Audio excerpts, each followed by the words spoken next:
Welcome everybody to Talk That Talk, where we have the unfiltered. You did not come to college to do marching band. Marching band may be helping pay for you to go to school, but at the end of the day, you're there to study music education. Unscripted. Priorities are wrong from the elementary perspective because we're not introducing students to music in an adequate program early enough. Uncomfortable.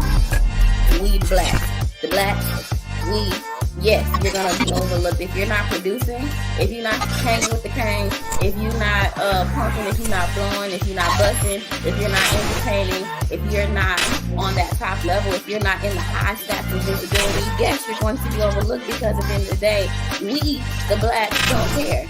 Conversation.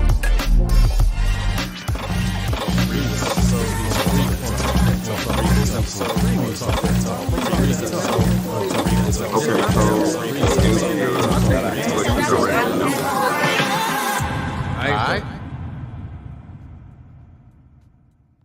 The wait is over.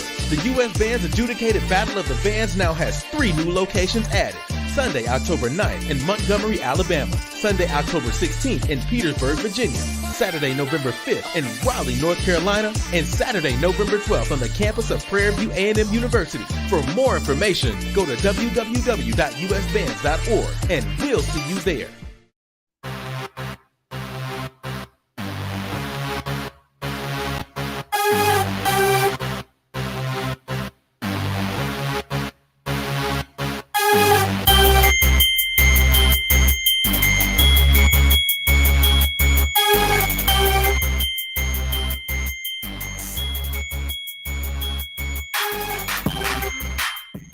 All right. Welcome everybody to Talk That Talk, where we have the unfiltered, unscripted, uncomfortable conversations about band, HBCU band culture, music education, and more. Let me go ahead and introduce the panel.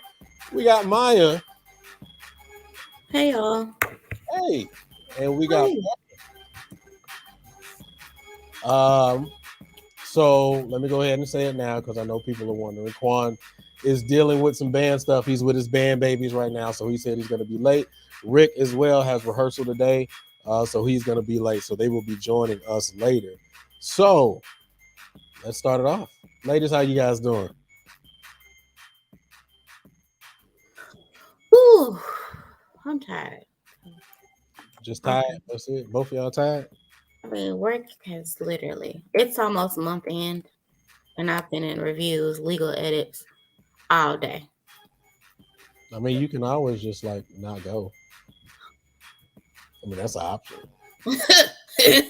I'm just saying, it's an option. I mean, I feel you. At some point, I just had to put them folks on mute and turn my camera off, and I just sat here like this and just took a mini nap. Ain't nothing wrong with that. Ain't nothing wrong with that.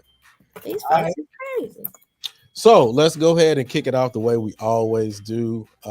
Anything music-wise that you guys have been exposed to, that you all saw this week, that you guys want to talk about? I know I got a couple of things, but Portia, what do you think? What you got? I don't know. I'm in this master's program. I'm trying to finish the end of the semester. I've been in like hibernation mode. I don't know of anything other than Pharrell has started his Something in the Water back up, but it's not in the 757, which is sad, but he's doing it Juneteenth weekend in DC. So I do think that's pretty dope. That's the first festival I've been to, but people that I know said that's one of the best. Logistically, it's a great time. It's not a lot of craziness going on. So if you can get tickets, I would suggest you go. Yeah, I saw that it was in DC. We know the reason behind that. I'm going to admit something. I've never been to a concert a day in my life. Not one. Me either. But when it came here the first time, I was like, let me try this out. It was a dope experience. I had a blast. And it was on the beach. It's not going to be on the beach in DC, but it's going to be in DC. I really do hope the atmosphere that I heard that was in Virginia is the same thing that happens in DC. I really hope that, and this is not speaking negatively about DC. I'm just saying, I really hope that, the conglomerate of people can come together and have a good time and just enjoy music and just be there as chocolate folk, in Chocolate City. So I really hope that does pan out. Putting on the glasses. All right, Maya, what about you? Anything musically, or you just been consumed with work? Yeah. Just work, all work, no play at all. I mean, I watched a couple of dancer clips. I watched some stingette clips from the black and yellow game, yellow and black game, whatever, spring football game. All I know is ours was what, purple and gold game? Maybe. I don't know. I watched some clips from that. Did they I have a watched, game? It was a game. I thought it was just like a spring performance. It was an actual game that day. So I think it's when the football team plays each other. Oh and yeah, they yeah, split yeah. up into like whatever your school colors are, and they call it that. Yeah. So I'm just guessing. I forget what the actual title was because it was, of course, no football clips. But I watched some Stingate clips. I also watched some JSET clips. I don't know if it was the same thing for JSU or if it was just a spring performance. But in terms of the music realm, that's a belt. It's about as much as I've been, digging into. I do want to say this. I did watch the Jackson one, but I watched the Jackson one for a completely different reason. So, for those people who don't know or who have absolutely no clue, this is the first time that Jackson State University has had a head drum major who is Hispanic. For the J5, and anybody who knows me knows I'm like a super J5 fan. I will openly and happily admit that at any time in my life, if you ever ask me to just even try out, I would do it. I don't care if I'm 28 or 58, I will still try. But nonetheless, so I was watching for that particular reason, just to see what it's like or what the group looks like. Now that Nate is not in the front, and shout out to Nate because he's graduating. Sorry, my phone going off. Yes, it's Power Rangers. Don't be go Power Rangers. Absolutely, absolutely. I'm a Power Ranger fan. But yeah. So that was why I was watching it, just to see what the line looks like now. With him at the front. So that's I knew about the Jackson thing. Cool. Yeah. So the music things that I saw, first of all, a lot has been happening in the festival realm, especially in Texas. A lot more people have been receiving sweepstakes and won trophies and all that. So I definitely want to show love to that. That is an amazing thing that's been happening. Shout out to, I think it was Marshall High School that got sweepstakes. James Gibson, shout out to him out in Cedar Hill.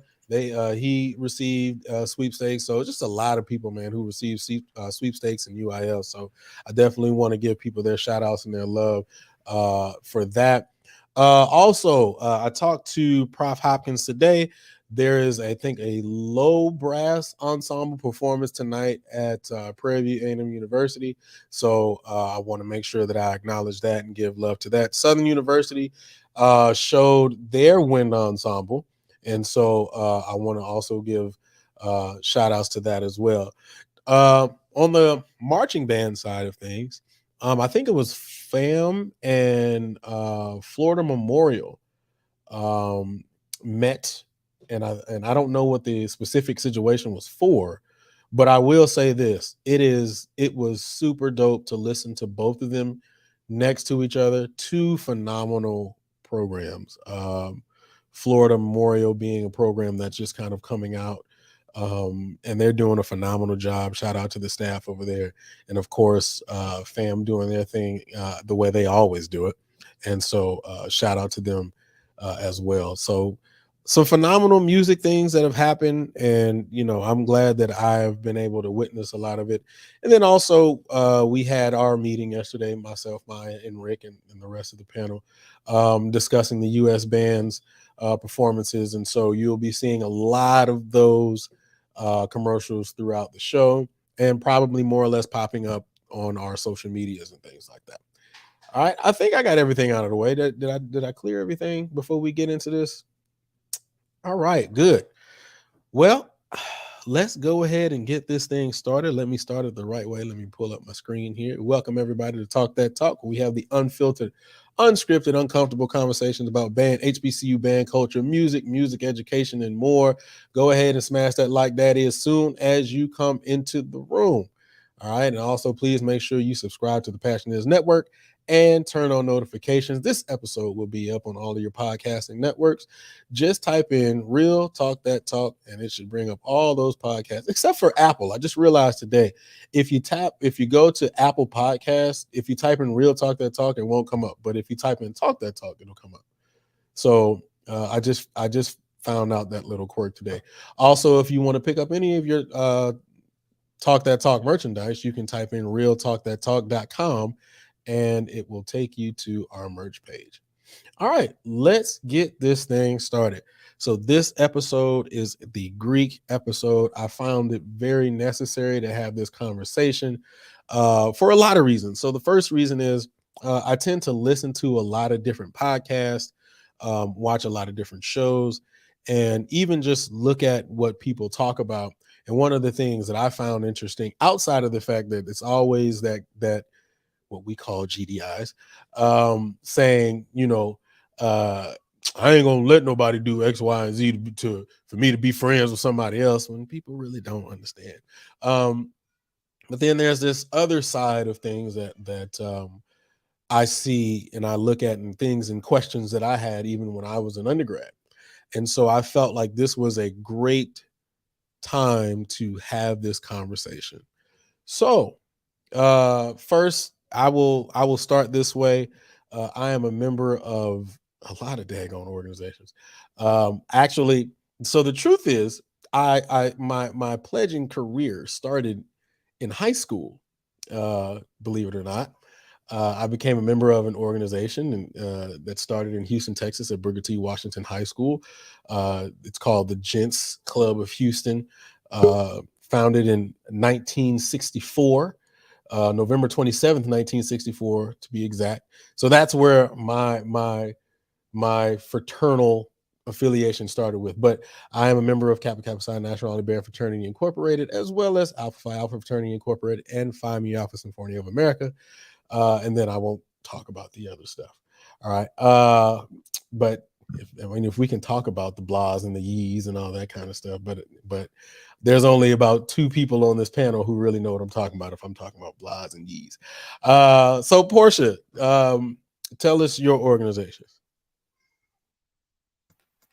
Well, I'm a member of Zeta Phi Beta Sorority Incorporated. Hey, Rick. I'm also a member of Tau Beta Sigma. So those are my 2 orgs. All right. Maya, what are your organizations? Jesus be. I am a member of Tau Beta Sigma as well. Why are Oh you so my close gosh. to this camera with this hat on? That's what I'm saying. I'm just like, you just always got to steal the show, don't you? My word. Well, Rick, Brownie, hand off to you. From afar, it kind of looks like, never mind. No, go ahead and get it. I was going to say from afar, like if you don't know, just based off the way that the color is coming from my screen, it kind of looks like you got on a Maverick. Like you doing like Mavericks. I'm just from afar. I'm not trying to be disrespectful. I'm just saying, I just want to say if you don't know by quick glance, that's why I said never mind. Smith's daddy. Rick, what organizations are you a part of, bro? On a stormy night, March the 3rd, 2002. Nope. I became a member of the greatest fraternity ever imagined. Nope. You keep pushing that weak ass button, but you see this reel in the camera. Nope. I am a spring 2002 initiate of the Pi Gamma chapter, the pure gold chapter, the most thunderous chapter in the 3rd D. Norfolk State University. Yeah, you keep hating. That's fine. Hey, we know who ran the yard.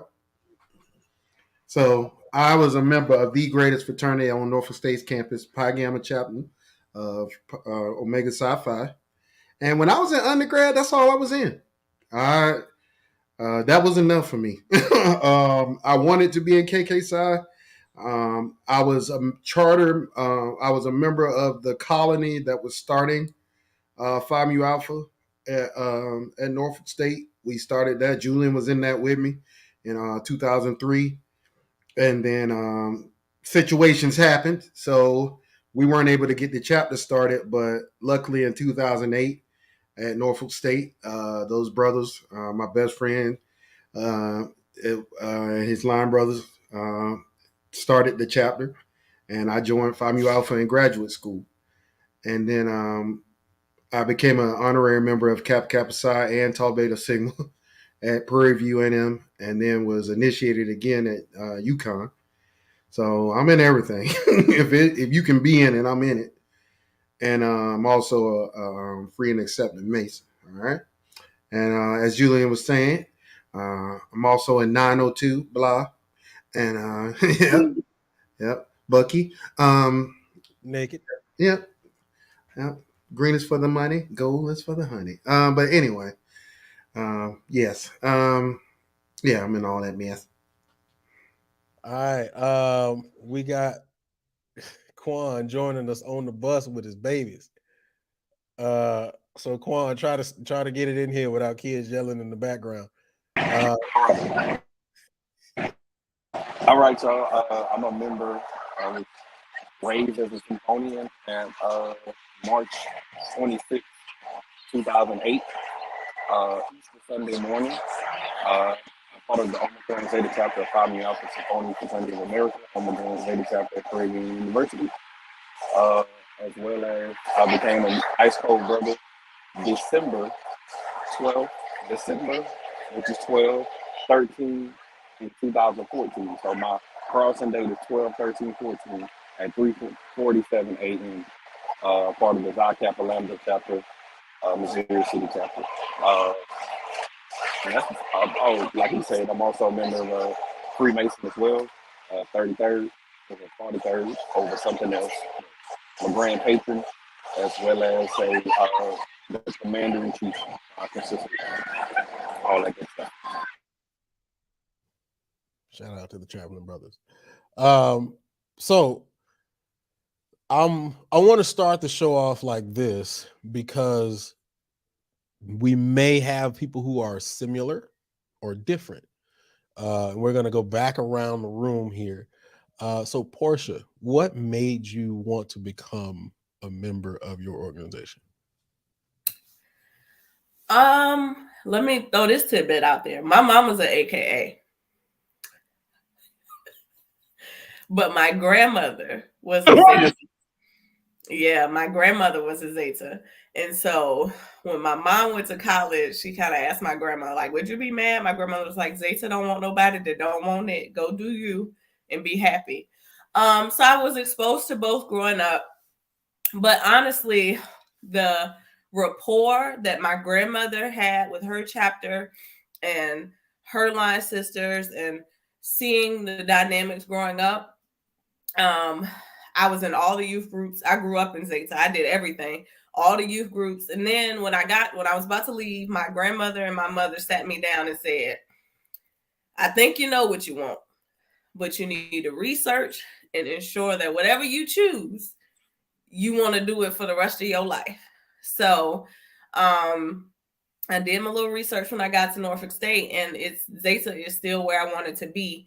I didn't want to be nothing else. And it was just right for me. Especially when you think about who I am. I'm a little rough. Well, it used to be. I'm not as rough now. So, it just fit who I am and kind of my personality and what I'm about.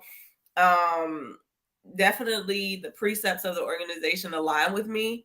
So that's how I ended up here. But I grew up around both because my mom is an AKA. But Zeta.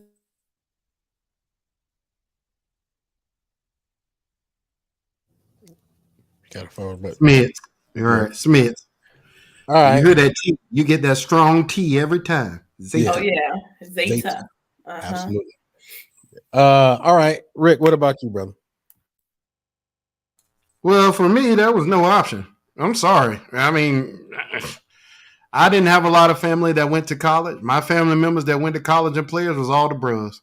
Only thing I ever wanted to be. Never wanted to be anything else. Didn't have to do research. I always tell people the story. As soon as I got to Norfolk State as a freshman, I remember the first time I saw the bros on campus. They were helping girls move into Rosa. And I saw them outside helping the girls move in Rosa. I went outside. It was freezing cold. I had a white beater on and some shorts and some flip flop and went and hollered at bro. Hey, I'm trying to be a bro. What I need to do. It was no secret. I went around there. Oh, don't tell nobody. Oh, no, it's a secret. Like Julian was. He was hella weak. We all thought Julian wanted to be a captain. No. Don't start bringing these lies in here, bro. You thought I wanted, that was your perception. Everybody thought Julian wanted to be a Kappa, y'all. Everybody thought I wanted to be a Kappa because of the fact of how I dressed when I got there. This man Julian, y'all, was a pretty. If anybody asks me, I will tell them straight up, I'm alpha. I want to be an alpha. I don't want to be nothing else. Now, please don't make me call Seaflum in here, Anton, Will. We all thought you wanted to be a Kappa, but you anyway, thought based on my glasses and the way I dressed. That was it. Julian first got to Norfolk State. He used to hit the fake Versace. He had the fake Versace shirts, the fake Versace glasses. This man Julian was clean and all that fake stuff. Well, we were like, well, look at this dude. Absolutely. But anyway, and all of it was fake. But for me, there was no option, y'all. I wanted to be Omega from the very beginning.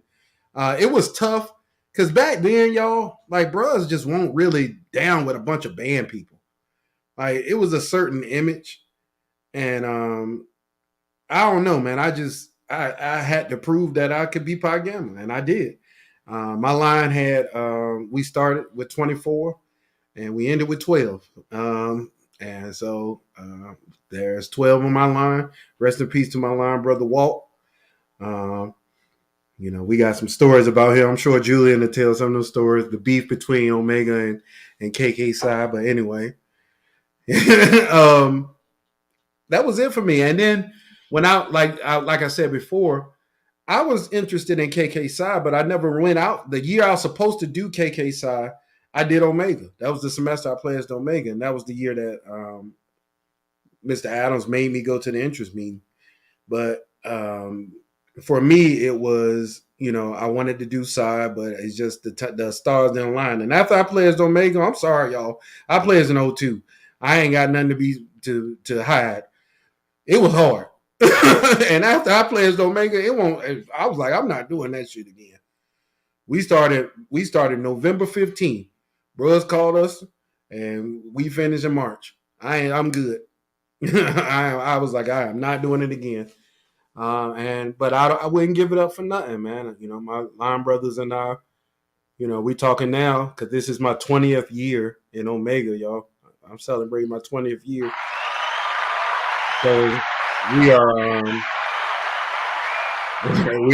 are planning our 20th anniversary now. So if you come to Norfolk State homecoming, you better bring your tail to that tailgate because you already know what's about to happen. Maya, you need to come to Norfolk State tailgate. The PV homecoming is sweet. I ain't gonna sit up here and gas. The PV homecoming is sweet, but you gotta experience the Norfolk State one at least once. At least once. When y'all homecoming this year, bro? It's October the 15th. Yeah, October 15th. So, yeah, if y'all can make it, I'm telling you, come through, dog. You're going to enjoy it. We have a Phi Mu Alpha tailgate as well, Quan. So we have a big-ass tent we get. And one of our chapter bros, he from the country. So him and his family come up and cook for us. It's legit. So, and KK Psi has one too. So it's like you got nothing but options at Norfolk, man. But, yeah, that was my Greek experience in undergrad. And then in graduate school, I call that unfinished business for me. Like I said, we started the colony in 03. Long story short, we weren't able to get it done. And they did. And I was like, there's no way in hell I'm not going to finish what I started. So I actually pledged Phi Mu Alpha. I ain't just walk in and get, we can talk about that later. But I pledged Phi Mu Alpha. In graduate school. So it was great. And I am a symphonian. I am a brother of Kappa Kappa Psi. I'm a brother of Omega and everything else. So yeah, that's it. Maya, my line sister. Yeah, Maya's line sister as well as my wife. Yeah. Mhm. Quan, what made you want to be a part of the organizations you're a part of? Well, honestly, I didn't know anything about Finding Offer when I arrived at PV. Honestly, she was her name is Barbetta Freeman.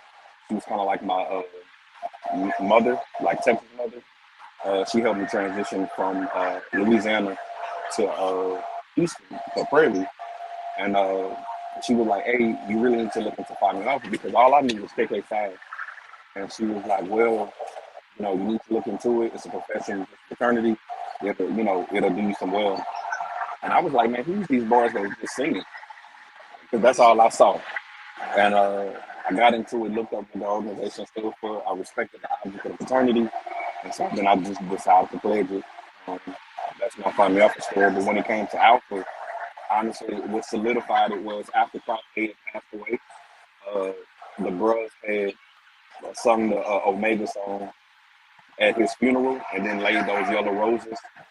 Uh, because the week that before Prof A had passed away, he sat down and had a random lunch with me in MSC, and it seemed like all my band directors were men of Alpha Phi Alpha, from Prof Edwards to Nicholas Thomas to my directors back home in Louisiana. So I just felt like that was the right organization for me.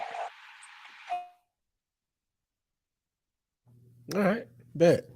Maya, what made you become a member of your organization? So my journey is it was different, so to speak. So I was introduced to KK Psi prior to me being introduced to TBS. And that came from being a part of the Big D marching band within Town View Magnet Center when I was in high school. And that's where a lot of alums, they were pledging and, and coming back as members of KK Psi. And so that's where that introduction started. Now, when I went to PV and crabbed in 2010, there was also in a major transition happening with the Marching Storm and happening at PV. So that is where I was yet again, not reintroduced, but introduced again on the collegiate factor of KK Psi, but with small tidbits of visibility from TBS. And not to say that for no reasons of lack thereof, but just the situations at hand kind of made things stretched and few far and in between. So to be honest, I was not sure that I would ever be able to fulfill and be a part of the organization, just given the way things were during that transition and during my time in the Marching Storm. And so during, the powers that be, and for lack of better words, and to try and not, give up too much information, just during the rechartering of it all is how I was chosen. I guess, just to kind of keep it very, very frank. And so that is kind of how my transition or my journey was placed more so. It was never I don't want to. It was more so, is this something that could possibly happen given the current circumstances and the current times? So I hope I explained that. Very eloquently. Yes, you did. Yes, you did. And then as for me, and I know Mario's going to be in later, so I'm going to ask him the same thing. But as for me, as I said earlier, I was a part of an organization that was, I started out in high school, and a lot of the principles of that organization was patterned after Alpha because the founding member of that organization was an Alpha. And so in high school, my brother was a member of that organization, was a gent before I was. And so he kind of was the person who was leading me through that Greek life and all that kind of stuff. And one day I saw my brother looking at a video of alphas, and I was like, bro, who's that? And he was like, man, they alphas, man. They the coldest dudes. I was like, all right, cool. I check them out, blah, blah, blah. And then come to find out, my band director was an alpha. And a very, very big, important, prominent person in my life. And then my assistant band director just happened to be an alpha. And I was like, oh, that's dope. And then fast forward, a couple of my good friends ended up going to PV. And when they came back, they were like, yo, they got this group there, bro, that's called KK Psi. And they be doing this thing where they throw K's, man. They're joint sweet. And I was like, all right, that's pretty dope. So, that's when I really, really found out about KK Psi, and then coming to find out my band director was KK Psi. And then my assistant band director was KK Psi. So a lot of those things were all happening all at the same time. And that's kind of what fueled me into wanting to be alpha and KK Psi. As far as Find Me Alpha is concerned, like Rick said, originally getting to Norfolk State's campus, blah, blah, blah, as a freshman, we were originally a part of that colony. And I really just wanted to be in it when I found out what the organization was and what it was about, especially knowing me, somebody who really loved music and cared about music and was becoming a music major. That's the original reason why I wanted to be a part of Find Me Alpha. And very similarly, and I owe it really kind of all to Rick. Very similarly, I didn't want to give up on that thought and that process and wanting to complete it. And honestly, like I said, if it wasn't for Rick, man, I probably would not have finished and been able to become a brother of Find Me Alpha. So, I will definitely give my appreciation to my brother Rick. And so those are all of my reasons for all three of those organizations. And I'm gonna back up. I'm gonna interject here. Me becoming Tau Beta Sigma, what I'm gonna say to that is it was part of my destiny. And like Rick, that was unfinished business, and I'll leave it at that. So you see, a lot of us have some unfinished business. Just to put it out there, it ain't never too late. It ain't never too late. It's gonna come. It's gonna come in God's time. In God's time, whenever it happens. Amen. Okay. Yes. Yeah, I became Find Me Alpha because all the cool dudes in the band was in 902. I became 902 because all the cool dudes in the band was in 902. Absolutely. All right. So let's move on and let's actually get into the first question. And Rick has a really, really big thing with this, and I want to really dive into this because I tell him something different than what he experienced. And so to give you some backstory, Rick will tell you all the time. I saw that, Rick. Rick will tell you all the time. My situation in undergrad was different than his. He was a part of a Divine Nine organization. I was a part of KK Psi. He always tends to say that we spent a lot of time in the music building, whereas he spent a lot of time in the big calf and on the plots and the student union. So we didn't get out as much, right? So the first question that I'm going to put out here, and we can really, really get into this. What is the perception of KK Psi and Tau Beta Sigma outside of the Fine Arts building? What is the perception of KK Psi and Tau Beta Sigma outside of the Fine Arts building? Go ahead, Rick. You got it first, brother. Well, I think it depends on what school you go to, right? Because at PV, I'm sorry, y'all. I don't care what nobody say. Ain't nobody touching KK Psi and TBS at PV. They're the biggest, amongst the biggest chapters on campus. They win the step show every single year. Like, if I was in another fraternity or sorority at PV, I wouldn't even step in the step show. All right, I guess we stepping for this 500 because that 1,500 is gone already. You don't even worry about that. TBS and KK Psi, right, was squeezing that. That was money that they just put in the budget portion at the beginning of the year. All right, we got that step show check coming. They literally changed the rules. They used to be like, everybody versus everybody. But then it was like CSO versus Greek because Yeah. when I was there, they had won it from '02, and then I left in '11, and they still won it every year. And I'm pretty Right. sure when Maya was there, they still won it after that. So they may still be on the streak, like a 20-year winning streak. Yep. Like, don't get me wrong, shout out to Rotator. I bang with Rotator hard, help bring Rotator back. Like Rotator, they hold a special place for me. A lot of our students from the band were in Rotator. Rotator is the Omega chapter at PV. A lot of students were in the Alpha, Beta Gamma or Delta Gamma. Yeah. Then you had the Cap. We had students in every organization, y'all, like literally the whole campus. But won't nobody touching TBS and KK Psi at PV.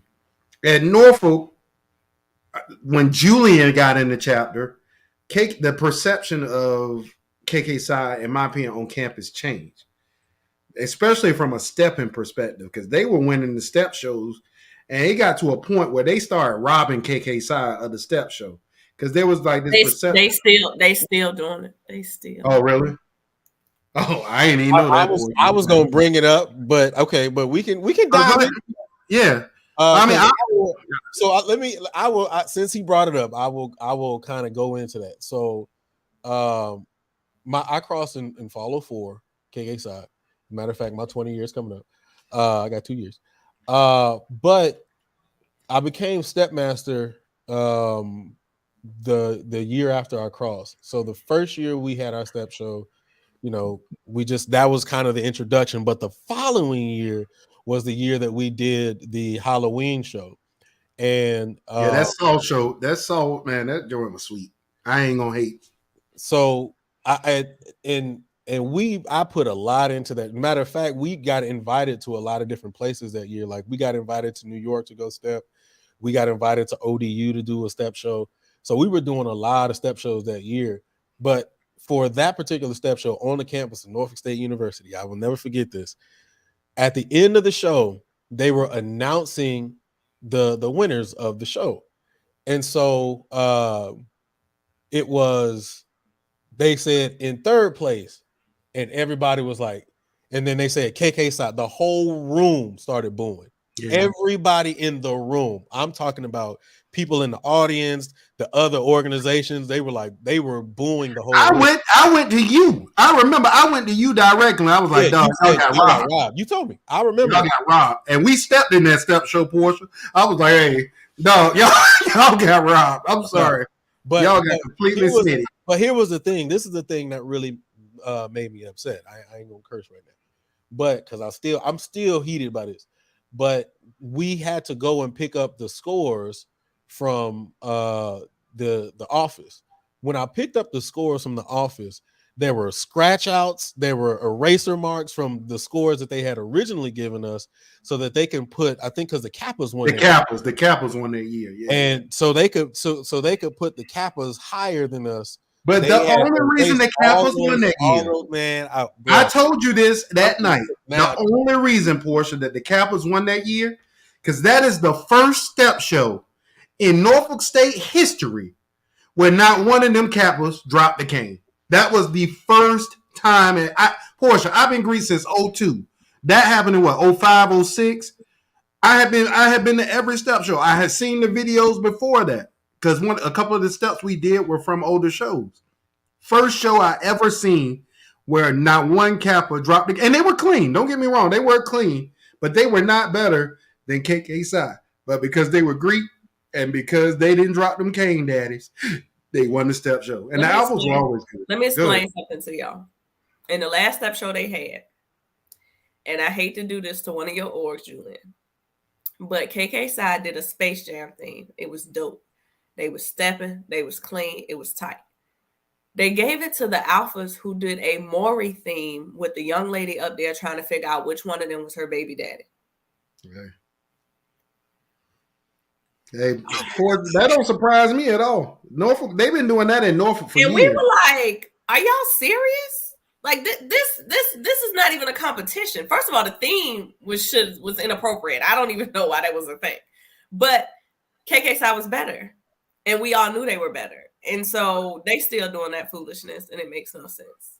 But the problem with it, Portia, is this, and I'm sure Julian's going to touch on this, and maybe you, Maya, you'll touch on this.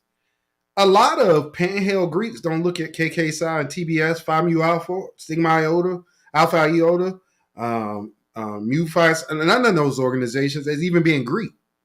Yeah, that's one of the topics. So we gonna Well, I'll stay away from that for now. But yeah, we gonna come back around to that.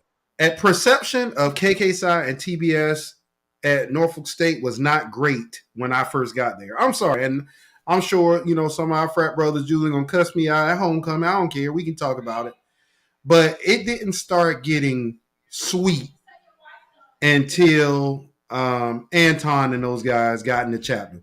When 03 got in the chapter, KK Psi took the hell off. I'm talking about like imagine Maya, like your line of TBS, like that. Like that's who they were to us. Like they were all the best musicians in the band. They were all some of the coolest dudes in the band. They had dudes that was getting babes. I'm sorry, because that's a part of it. People try to act like it's not, but it is. They had dudes that were attractive to chicks. And they was getting paid. So they had every facet. We used to always talk about every facet of campus.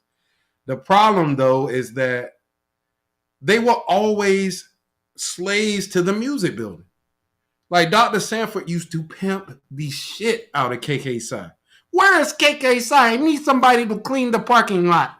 KK Psi, get the bags under the bus. Like he used to smitty KK Psi every chance he got. And I'd be like, Doc, damn, they ain't slaves. So it got to a point where people would like, damn, man, like, I don't know. But they kept crossing good lines. They crossed my rookie brother Tim and them. They crossed Julian's line. Like they kept crossing until they got to a point where they really took off. And everybody on campus was like, boy, I'm trying to hit that thing, man. How we hit it? Like everybody was coming like, hey, show me how to throw some K's. Show me, please. So it was like that. Like KK Psi really took off, man. They had a couple of good years. I don't know how it is now, Portia. I'm sure you know better than I do, but people love KK Psi. And that's the thing. Hold on, right quick. Keep your thought. Don't forget it. I just want to do this really quick because he's driving. I just need somebody to come and clear something up for me real quick. Hey, Seaflum, can you hear me? What up, though? Oh, Seaflum. What up, Rick? And look, Anton's in the chat too, so I want to clear this up. Come on in, Anton. I need you. I see him in the chat. Come on in. Seaflum. When Julian first got to Norfolk State, what do we think he wanted to be, Seabron? What do we think, Seabron? Listen, he gonna try to talk you into what he won't know.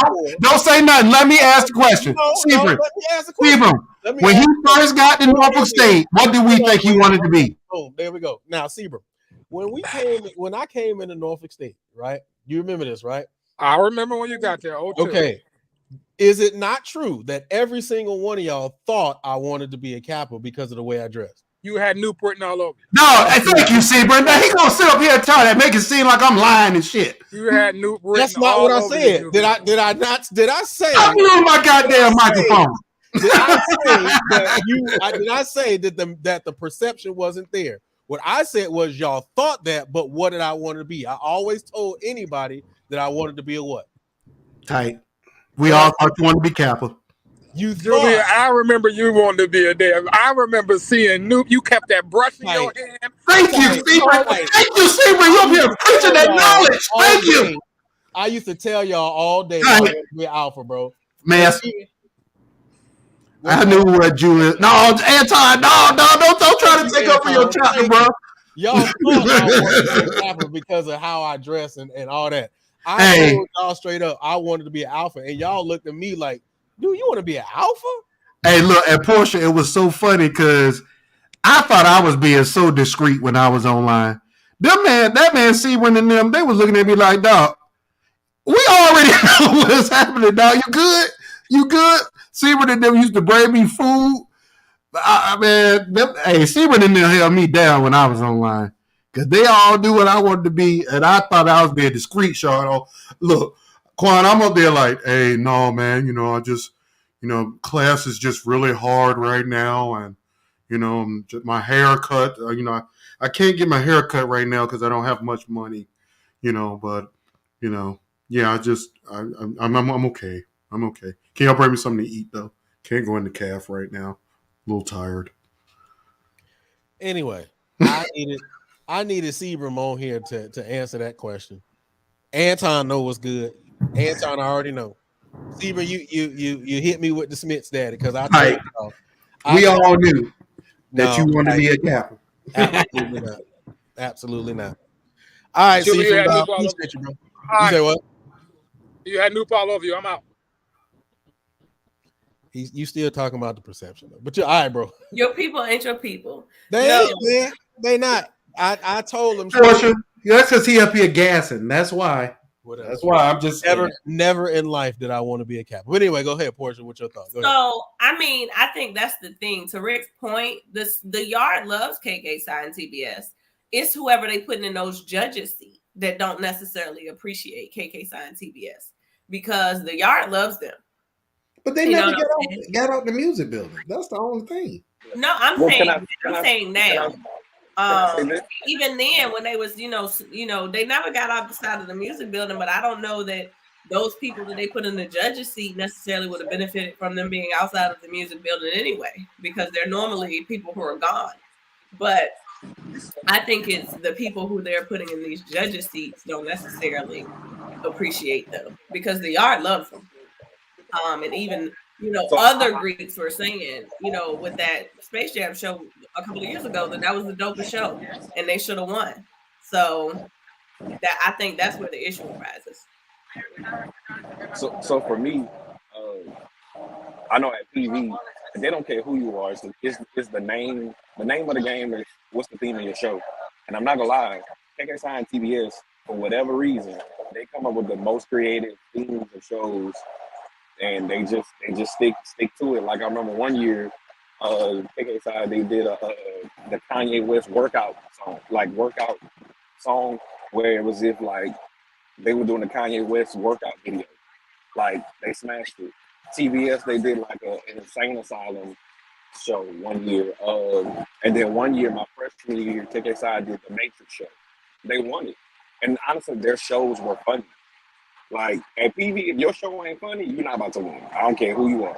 You can come out there and step with the best of them. Like I ain't gonna lie, the Bros, Ada Gamma are usually win regional and national step shows for stepping, but their shows is not funny. And at PV, if your show ain't funny, you're not gonna win. So everybody I know at PV, they love KK Sci and TBS, plain and simple. Now, and I know that we're moving in the aspect of step shows, and I do kind of want to bring that back. But really quick, Maya, do you have another perception of what the campus felt like about KK Sci and TBS outside of the Fine Arts Building? No, because there is not a different perception. It's really just more so, I mean, boys love the boys. I mean, I'm just being honest. Like you even so much as so if we're talking about precision, if we're talking about efficiency, if we're talking about lineage, I mean, just in general, the yard loves KK Sci and TBS, and it's just an ongoing thing. When you talk about people bringing people out, you talking about step masters of said organizations trying to get tips on the 1, 2 of how to compete. I mean, now if we're gonna talk about it, then let's talk about it. You know what I'm saying? But no, there is no different perception. Like, and it just goes to show you how when it comes to having to do step shows, and I'm sorry, y'all, I'm trying to go back and forth from this to this to this. I'm sorry. But even having to break and change rules for a said traditional competition, it speaks volumes. You know what I'm saying? And like I said, like they still are running. Well, I don't know about the current staff, but I can only assume as much as that they still run the art because it doesn't change. It's just something about it. It's just something about it. Yeah. And let's kind of dive into the step show thing for a second. Me being a former step master, one of the things that used to it was two things that really threw me off. One, because I don't, and Portia, you can probably talk about this now. I know that during our time, we all competed against one another. Are they? I don't know. Are they still doing that? Okay. But one of the things that I could never understand was in other schools why they felt it necessary to even split. Competition is competition. You either step up or you don't. But one of the things that I had started hearing, not necessarily from Norfolk State chapter specifically, but I had heard rumblings of this from different places, like y'all, y'all the band, so y'all supposed to be able to know how to. And I'm like, but wait a minute, y'all got more time to practice than we do because we be at practice. Like, and everybody in the band does not have rhythm. I don't know what that is. I don't know why people think that. Okay, look at these dance routines. It's a struggle out here. I don't know why people, think that everybody in the band has rhythm and that they don't have to work as hard because they're a part of the band. Yeah, I never could figure it out because in my mind, being a person who pledged in the fall and then knowing that your homecoming step show is typically in the fall, you at band practice. You don't even get a chance to actually go to step practice until band practice over, whenever that is. But I always looked at it from you in a D9 organization. Most of y'all are free. So, but that ain't it. That ain't it. That's not it. Because Rick, you can speak from that perspective better than I can. So go ahead. That's not it. The problem with it is these D9 organizations are tied to tradition, bro. We are not going to ever get away from that. Like people used to always say, the Qs don't step, they hop. You imagine if we went out there doing all this stuff that the Sigmas do and all this mess that the Alphas do. If we went out there and did all that mess at homecoming step show, we would not be able to show our face at the tailgate the next day. The old bros will be up there on our ass. Like traditional stuff. And the same thing happens at PV with KK Side TBS. They come up with these super creative hops, but in the middle of the show, they always go to one of them traditional daddies for the old heads. Because so if they're doing that as a fraternity and sorority that's not even built on that, and we, Omegas, we created step, and so it's like we got to do what the old bros tell us, expect. Like you have to fit into that mold, and I think that people have a perception of that. And then that's not to mention organizations like at Norfolk State that weren't popular. Like remember back in the day, the flamethrowers used to step, and Pi Gamma Psi used to step. My chapter of Phi Mu Alpha, we wasn't about that. We ain't stepping my chapter. I think they do now, but back then we was like, man, that's not what we about. We about getting this money and getting this music made. When we started that chapter of Phi Mu Alpha, you looked in our chapter, there were stars from all across the department in there. That was what we were about. So that's what, we didn't focus on the stepping at all. So I think the traditional side of it really holds a lot of chapters back. I think it does. Like, and the telltale of this is as soon as Alex Blake said, you know what? I love Omega. I was Alex stepmaster when he was online. I taught him everything I knew. And Alex was like, I love Omega, but I want to win it then. I want to get my gold boots. Because in our chapter, y'all, you don't get your gold boots unless you we found out it was step in the homecoming step show, but we thought it was win the homecoming step show. So Alex was like, I love it, but I need to change it up. And Alex added a couple of things here and there that still look like the bros. And that was the first group from Pi Gamma that won a step show since 1996. It took almost 20 years. So, tradition can really hold you back. And the same thing happens with band. I first of all, shout out to Blake because I'm not so Rick, me and Rick go back and forth about this all the time, right? Like, I'm not a quote unquote fan of Omega, right? Or really any other organization if it ain't Alpha or KK Psi. But I will always say that what Blake did with Pi Gamma and the stepping, it just completely changed. I had not seen Q step like that. Like the things that he was creating and stuff like that, it was top notch. So I can't disagree with you on that, Rick. 100%. Yeah, I can't disagree with that. And honestly, you're absolutely right when it comes to tradition, because even somebody like me, when I look back, sometimes at my chapter, when I look back, at Iota's Eye, sometimes I watch some of the things they do, and they're being different and they're being creative, and they're not necessarily doing the things that we did.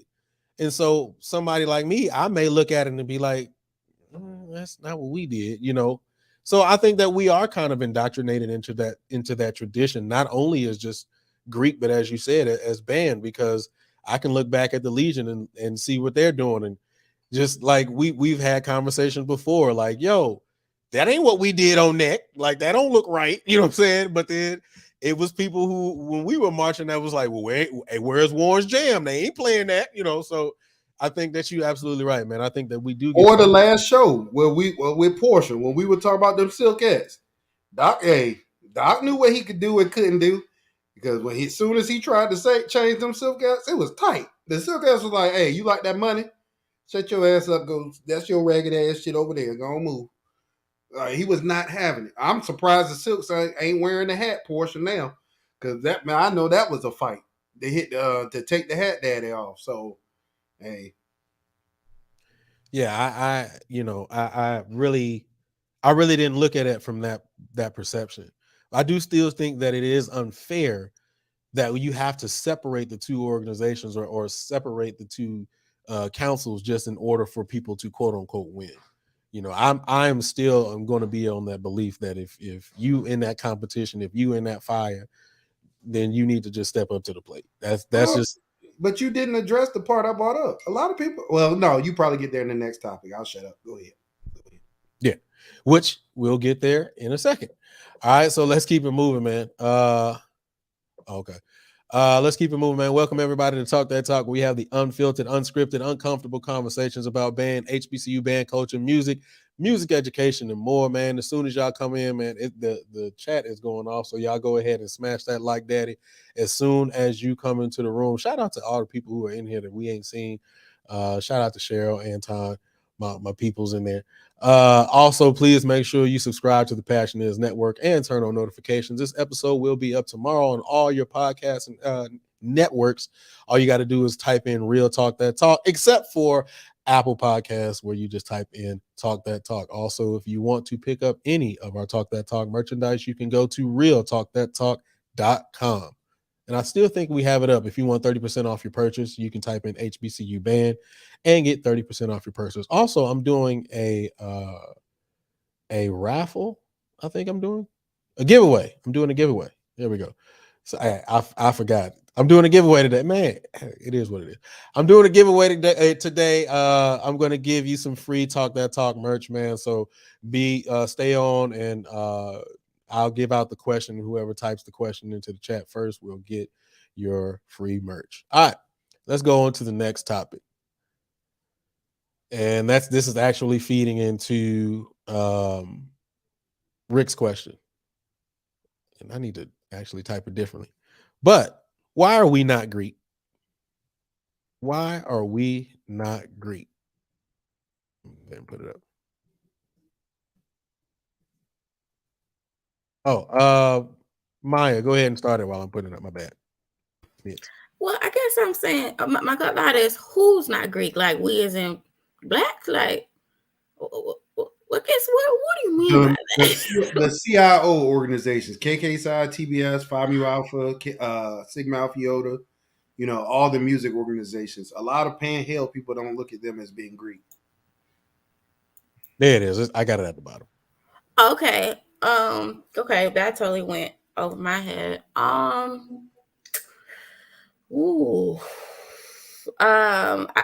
think that comes in terms of that's a good one. That one got my head going. But I think off the back, in terms of quote unquote visibility, and as the blacks, what we are, or what I can think of is what if we're introduced to as being quote unquote Greek. Growing up, my thought, or what I knew to be perceived as Greek is Divine Nine, and it's just because of, I'm not sure what it's because of. And so that opens up a good question. I don't have a specific reason as to why, but I just think it comes to do with visibility. And as we've said many times before, when it comes to music, when it comes to the arts, those things are always lessened and always not seen as prominent, because when you're growing up as a little boy, what are you forced to do? Not forced to do, but you're more so prone to be pushed to sports as opposed to music. As a young lady or as a girl growing up, possibly dance or what have you, but when you think of that on a grander scale, it doesn't typically correlate. Does that make sense? I'm not really sure like how to verbalize it. I just think more so it just comes to the lack of insight, the lack of more so maybe it's ignorance. Maybe it's just the lack of wanting or being accept or wanting to accept or being willing to accept that it's more than just quote unquote meets the eye. And just because something is not labeled as a divine nine does not take away from its purpose, its morals, and its values, and its alignment with said goals or said organizations. I'll continue as the conversation goes. I know you need more fuel. I got you. All right, let me do this right quick. What up, though? What up, though? What up, though? What's good with you, y'all? What's going on, bro? You know what? As a matter of fact, let me pause on the question real quick, because I said that I was gonna ask you this question as soon as you got in. Word. So what was it that made, well, first of all, what organizations are you a part of? And then what was it that made you want to be a part of those organizations? Oh man, that's dope. Well, first let's start from kind of the beginning. Kappa Kappa Psi National Honorary Band Fraternity, spring 03. So the first thing I thought of when I first got to Norfolk was our alumni from Cass Tech was really involved with us. You know what I mean? So when Midnight, well, Anthony Washington, when he came back to Cass, we saw the letters, and most of us didn't really know what that was. You know what I mean? There was no movie or anything that kind of helped guide us into what that culture was.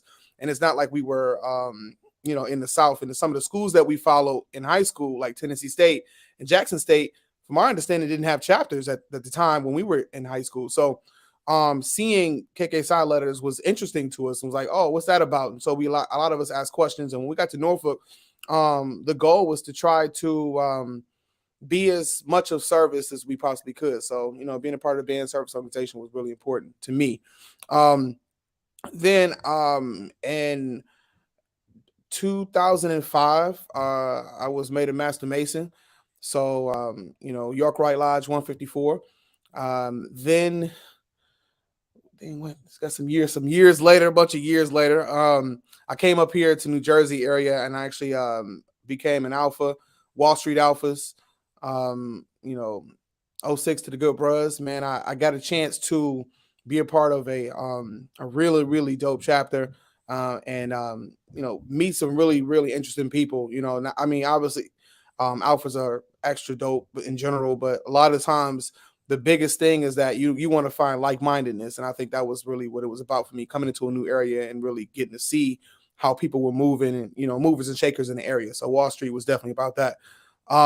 And then I was fortunate enough to become a brother of Phi Alpha Symphony of America, 2018. And that was huge for me because that journey actually was supposed to start before everything. In 2002, I was a part of the, Virginia Delta Colony. And unfortunately, things didn't go through for us. But shout out to Ricardo Brown, my man, 100 grand, you know what I mean? And good brother, Eric Reed, you know what I'm saying? Like who really sought out the people who were a part of that original group, who really paved the way to make Phi Mu Alpha, possible at Norfolk State, and then give the vision to some of the people who were a part of that colony, as well as people who are part of the actual charter line. Hey, Portia, me and Eric are Mario's dean at ADP. Right. So we got so I got a lot of organizations I'm a part of, and it's one of the things I would say, man, it's everything serves its own purpose. It really does have its own role and own like lane. And for those who think that all fraternities are kind of all the same thing, they're looking at it usually from a very immature, one-sided perspective that often happens with people who are from the outside and they don't understand the culture. And I'm not really here to constantly have to explain over and over and over. If you are willing to sit down and you are going to be receptive and respectful of of the things that we bring forth, as long as I don't bring disrespect to you, don't bring it to me. So we have a good conversation about what we're all about, man. But I think it's important that people understand that these fraternities and sororities and organizations in general have been an immense part of African-American culture. And without them, there's a dent that most people don't even understand would be unimaginable in our culture without the people who are huge huge parts of our culture. So I'll stop there. But that's my why for like everything, what I mean? The shorter version, if you may. So that's me, man. All right. Appreciate you, brother. For sure, man. Okay. Let's keep going in the topic. I'm gonna go ahead and get Quan. We'll do Quan and then Rick portion, and then we'll come back around to you, Chief. So Quan, why are CIO organizations considered not Greek? Well, honestly, it's overall a sense of ignorance. Let's be honest, as an African American, to be a part of the Divine Nine, it's a sense of elitism, if that makes sense. Because first of all, if you're a part of like GreekLife, the Divine Nine, National Panhellenic Council, you know that you had to go through something that overall, we have to cross the burning sand, so to speak. So it puts us on a class of our own self as African American students. But when it comes to the music organizations, let's be honest, they were established by white people. And so because of that, sometimes it's looked down upon merely because it's like, well, yeah, you Greek, but I mean, the white folks made it. And so it's a sense of ignorance. So they don't understand the precepts. They don't understand the object of the fraternities and sororities. They don't understand why we're so dedicated to these organizations and what it stands for and what it means for us. Like I say, they just look at one point, they thought Fighting Alpha was just them boys that wear red that sing. Sense of ignorance, you know what I'm saying? And then when it came to sign, it was like, oh, that's the band dude. But they don't know that they service the band. They didn't know that, to be a symphonian is to advocate music in America, to push it forward. So it's just an aspect of ignorance, bro, bottom line with it. But again, when you Greek, you have a sense of elitism, on the oath. That's just my take on it. All right. Word. Rick, why are CIO organizations not considered not Greek? I think that I want to look at it from a couple of different perspectives. The only time I ever hear people say that the organizations aren't Greek is when the step show is coming. That's the only time you ever hear that. And I don't think it's because they think that KK Psi and TBS are better. None of that. You know what I think it is? Stepping is a historically black thing. White fraternities and sororities don't step. They just don't. And if you watch some of these, we done seen the funny videos of white chapters of KK Psi and trying to step. Boy, I'm just looking like double the this is pitiful, right? Double. Right. So they look at us the same way. That is a white fraternity, right? Your founders are white, right? We go to an HBCU, or these fraternities were founded at non-HBCUs for black people. Alpha's founded at up in New York because, there wasn't a lot of opportunity for affluent blacks to do something that was special. So they started something for themselves. Omega started at an HBCU. First fraternity started at an HBCU. We go here, like they say, FUBU, for us, by us. You know what I'm saying? Like, I am able to respect every Divine Nine organization because they all were founded for us, by us, right? And I think a lot of people that aren't in KK Psi, TBS, Phi Mu Alpha, or Sigma Alpha Iota don't understand that those organizations serve the same type of purpose, or they don't want to because they say, your founder's white. Why are you up here trying to do something that is not even meant for you. Go hit that marching band service, like you said. Go hit that advocate music in America. You know, go do that. Let us have our own lane. Stay out of our lane. And I've heard these conversations, y'all. This is exactly what people are saying. That's y'all ragged ass shit over there. We ain't coming to the, I heard this. We ain't coming to the music building trying to tell you how to play your horn. Obviously, like Quan said, that's an ignorant perspective, but it makes sense, right? We're not coming over into your lane telling you how to operate in your lane. So why are you coming into our lane? But the part that we forget as Black people, because that's what this conversation is about. We're talking about Black people.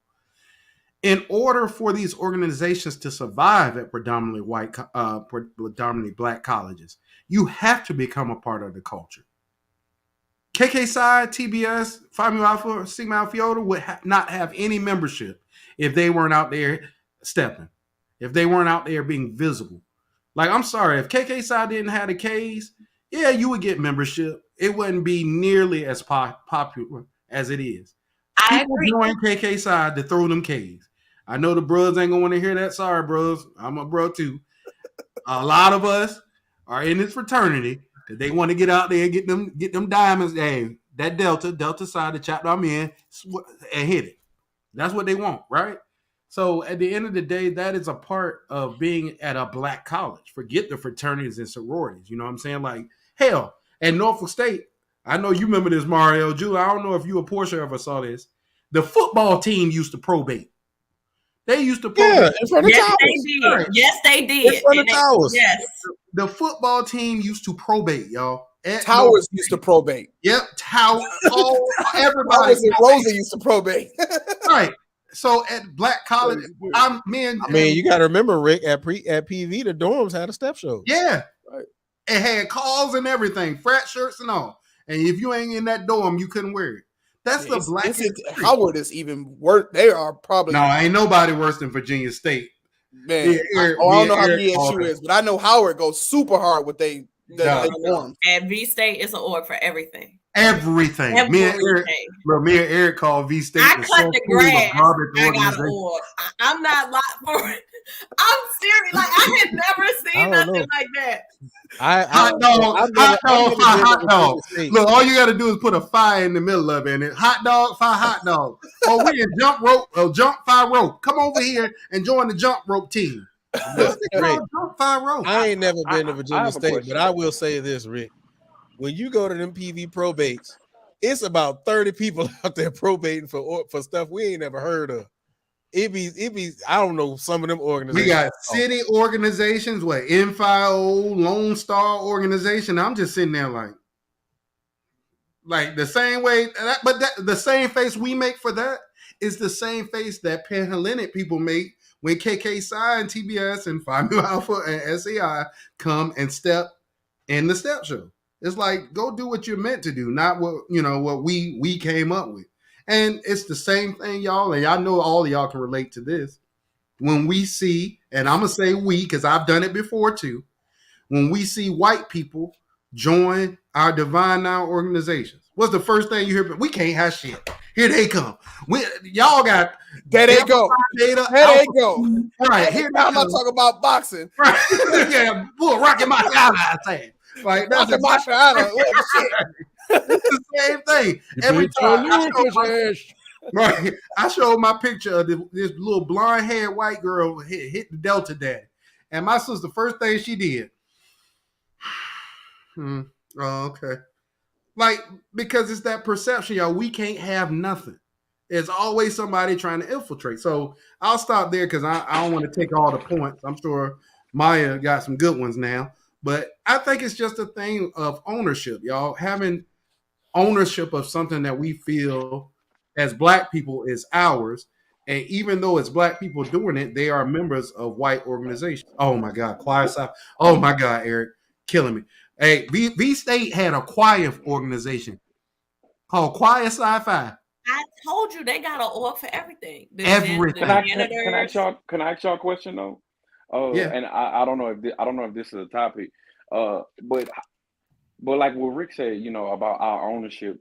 So do you feel, because I know it has been times, and we're just going to be honest about it, where some of our organizations, FAMU Alpha, and I've seen, articles with Kappa Kappa Psi, there's been certain times when like certain suspensions have been handed out that that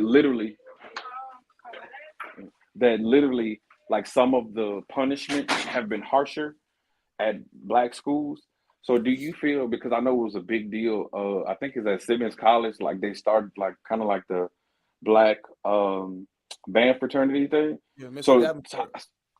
so yeah. So how do y'all feel about that though? So what if we decided, hey, we're going to start a Black aspect of Phi Mu Alpha, or like the Kappa Kappa side thing? So how do y'all feel about that? Do you feel like that would honestly make membership better, or no, or not? No. I got Go ahead, Mario. Go ahead, Mario. My Because I feedback got on that something to say. is actually that I think that people like to brag on how old their organizations are. People like to feel like what they're joining is elite company. So oftentimes, unless there are very notable people who join that said organization that was created, people would feel like, oh, it's not as legitimate until like the who's who join something, because people follow, and that's the reality. And even that's my response to like some of this, because the reality is that there was following from CIO organizations trying to do what the D9 organizations were doing. That they were following. They may have created their own style, but you're still following, and it's okay. I mean, like I just felt like that goes back to the same thing we were talking about, not to go too far off, but we mentioned some time ago about how you have some schools, marching band culture, who may do some things that HBCUs do, and or how maybe a Big Ten school will do something that the DCI do, but may kind of imitate or something like that. They may be imitating, and nobody bats an eye. But as soon as a Black college does it, it's like, oh my God! It's like this, because we have this idea that everything has to be so super original. That the reality is that if you do something nowadays, 9 times out of 10, somebody already done it.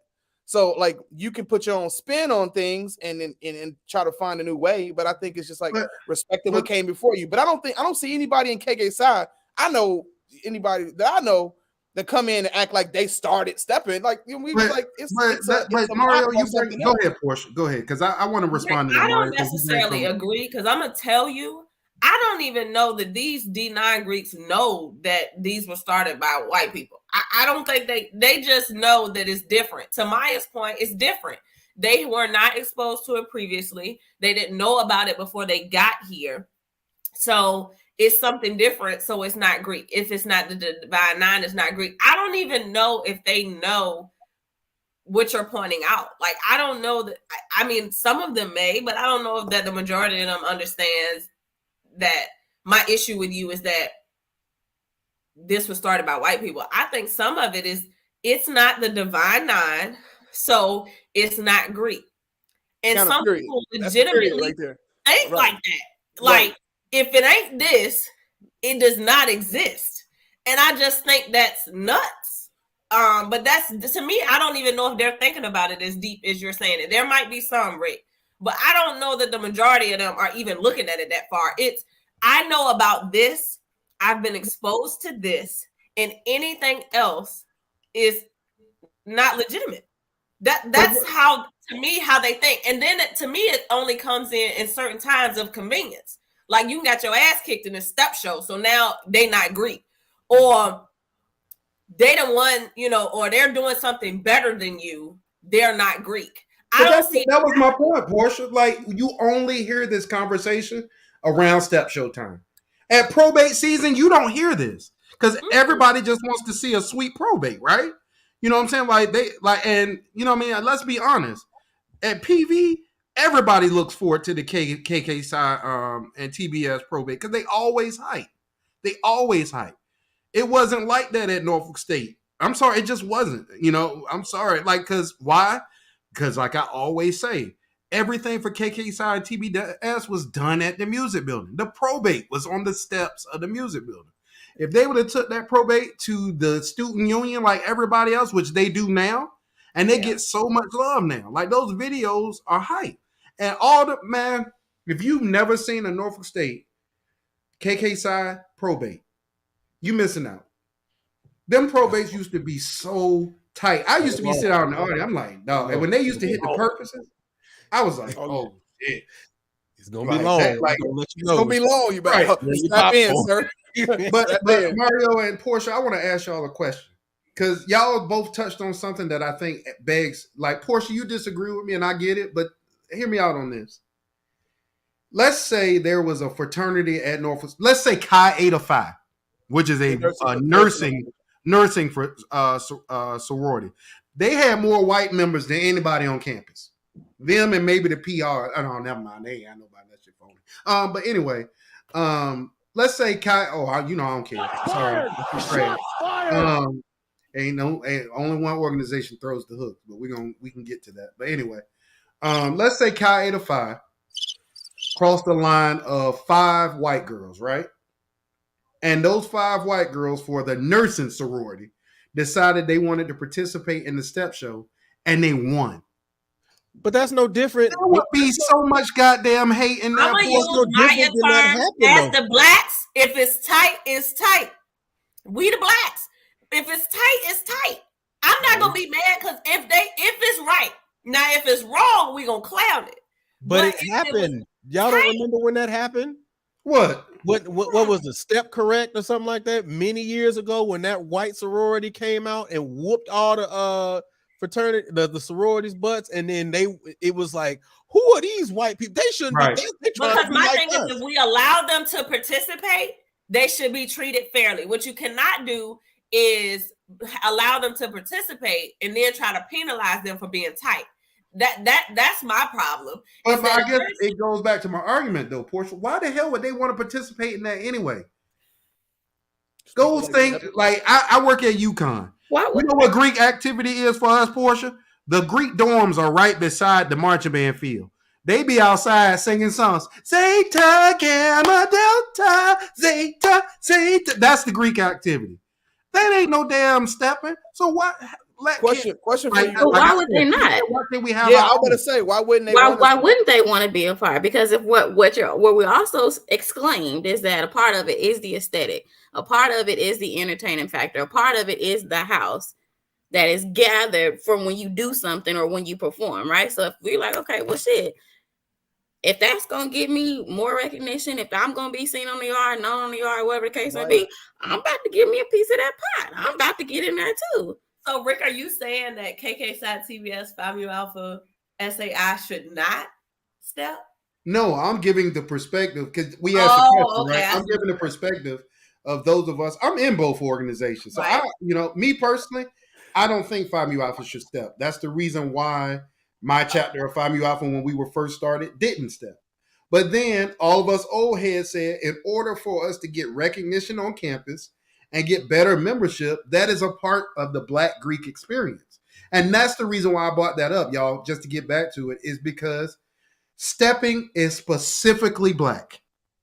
You got some people that when it comes to stepping equate stepping to African traditional dance and stuff like that. Right. Now, obviously, that's some made up stuff. Stepping is just people wanting to have a good time and do some things together. Stepping, founded by Omegas, 1950s, Tennessee, first hop, Q hop. Check your history if you want to debate it. But anyway, the bros weren't saying, you know what, we're going to draw from our African heritage. No, they was out there setting out some hops, some stuff that they thought was cool, and it took off from there. We always going to equate something with the Bible, with history, with slavery or something like that. That's what we always do. That's why, and hopefully we talk about challenging up here too, because I got some stuff for that. But anyway, because all these made up challenges I done heard over the last couple of years. Anyway, especially with KK side, we got some stuff. You be like, what? Like, dude, whatever. But we'll get to it, boy. Right. We will equate something quick, Portia. But at the end of the day, it is specifically ours. We founded it. We cultivated it. We've seen the lineage of it. Everybody's seen School Days. All of us can remember them alphas up there. Too cold. That was the first stepping I had ever seen. And then on BET, they used to do Yeah, they used to do the step show on BET. And that was the first time I saw the bros, and they was up there, and it was Virginia State, and my cousin was in that. Did you? And you did had the see little Delta man. Psi? Remember they was in the little man? Yeah, it was You New saw Side. Delta Psi on BET. Was it BET? Yeah, it was BT. Yeah, BET. Yeah. That And was a Band lot Boy. of They our killed exposure. That was when that Ripple stuff started. Everybody started copying Delta Psi after that.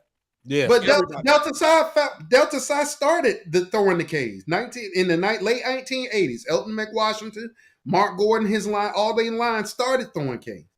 Like, you know what I'm saying? I was gonna say that too, Mario. That's the one reason why KK side comes off as authentic, right? Mhm. Because they weren't copying anybody else. Right. Delta Psi said we're gonna come up with something that is specifically KK side. Started at Prairie View A&M, right? And they started throwing them K daddies. And if you watch some of the old heads throw K's, they throw K's different than how we doing now. All right, they actually push into it instead of, you know, staying stationary and doing all that. So you watch those cats do it and see that evolution, and it's pretty hip, right? But you can go directly to the source. I don't have to go to Oklahoma State to find where them K daddies started. That started on the campus of Prairie View A&M. I've met these brothers. I've talked to them personally. So we can say that's ours. So if somebody from Oklahoma State, you know, whatever you want to say, Alpha Chapter, come on over, but this ain't yours. This ours. You know, and there's a lot of things in KK Psi is a bit different too, because it's very specific. Black chapters are very specifically different for a number of reasons that we won't go into on this show. But obviously, it's a very different. That's my point exactly, y'all. But I think we're in agreement now, right? Like, they can say whatever they want, but at the end of the day, we have always separated ourselves as Black people and as Black members of these organizations. I told Eric, me and Eric had this conversation yesterday. Why the hell do Black people join these organizations? Because we already know that our founders didn't want us in the shit.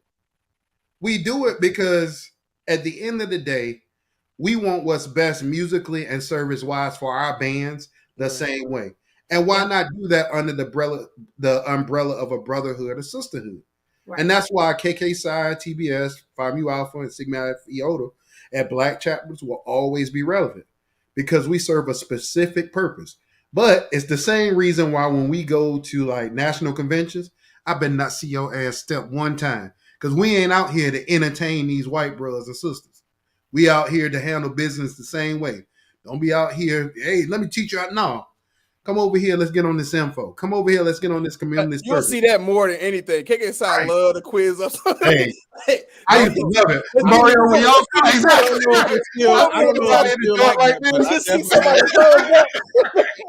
used to love it, Mario. I'll be over the side looking. Like, man, I'm gonna beat KK Psi one day so I can quiz somebody. You know somebody looking stressed out. They sweating.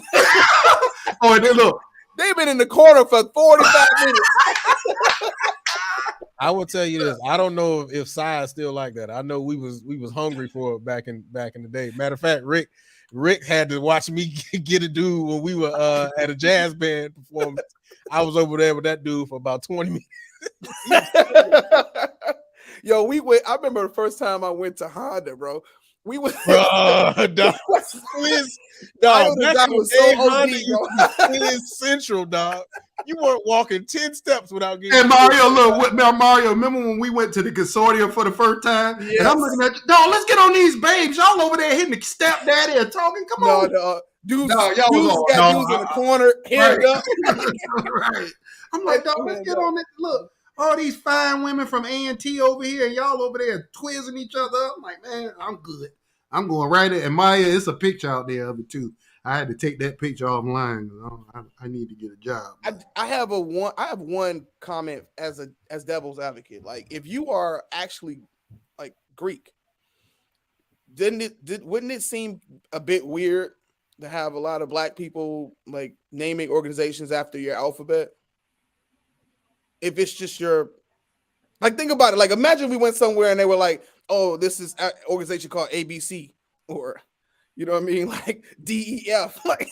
But the reason why we use Greek letters, weird as hell. I'm just saying. I'm not. We know that historically speaking, I got you. But think about what that would sound like. That just sounds ridiculous. That sounds ridiculous. Like, It does. It really does sound ridiculous. I don't care how we try to change. That sounds ridiculous. If you were to go somewhere and somebody said that this organization and people was like extra serious and it's like the name of it is DEF, nigga. DEF. Like what? Like it just sounds ridiculous. So sometimes when you hear people say things about like whether it's like a white person coming into predominantly black organization and stuff like that, that idea of acceptance happens in all cultures. The idea and the yearning for wanting to be accepted in whatever environment you immerse yourself in. You go to an HBCU, most people, if you are another ethnicity, you don't go to HBCU to specifically be by yourself. You want to fit in the culture, the popular culture of the place that you're going to. So that often happens. I believe. So when I look at that, I think I just think we have to get away from this idea that everything has to be like I did this, we did this, and nobody else. Like a lot of stuff is borrowed, man. Like America, like just the world culture. A lot of stuff is borrowed, man. People borrow stuff all the time. You know what I mean? Like, and I think that black people need to accept that like we didn't create every single thing. Because we act like that, it gets a little ridiculous. Go ahead. I'm sorry, Rick. How about this? The last thing I'll say, dog. The only other part we got to remember, and people forget this a lot, especially when they become Divine Nine. And I can tell you this, as that being the first way I went, we were all friends before we were in these fraternities and sororities. Right. Stop acting like you brand new because you got them letter daddies now. That was one thing, bro. That is so crazy. Right. I was adamant. I was adamant. You can ask, bring Sebring over here, bring Anton, bring all them. I was adamant that when I pledged Omega, I was going to still be the same Rick. I was still in the band. Nothing changed. Matter of fact, Portia, I don't care. After my first night online, the room I went to was not my line brother room. It was Mario's room. Yep. Because I had to check up because it was a rough night. And yes, sir. Mario looked at me like, dog, did you just get mugged or something? I was like, yeah, dog, I got robbed, dog. I got robbed. Jesus Christ, is what I was thinking. Like, I went to Mario's room, not on Omega's room, because that was my boy. Yeah, I'm about to say we were friends. Friends before all that stuff. And when I crossed, I'm the same way. They knew. I told them, I said, I've been wanting to do this my whole life. But my first love is the Spartan Legion. So I'm gonna serve two masters around here because that was my first master. The stuff I learned there helped me get here. That is always, and they understand, they know, even leading up to homecoming and stuff, Thursday night, I'm gonna be with the Legion. You have to understand that that's home for me. So accepting me is also accepting that. Right. So I don't get that, how some people can act completely different. And it's supposed to help because they were lame before they were in the fraternity. I was about to say that's the answer. That's the answer. It's a simple answer. We know the answer. I really am gonna go into that because that's definitely one of the topics. Oh, okay. We moving too fast. Yeah. No, you good. Y'all good. Y'all. I always say I'm gonna let y'all rock. There were two things that I did want to bring up. First of all, I don't know, y'all don't remember this when this happened. When this organization Zeta Tau Alpha won the Sprite Step Off many moons ago. I think it was 2006.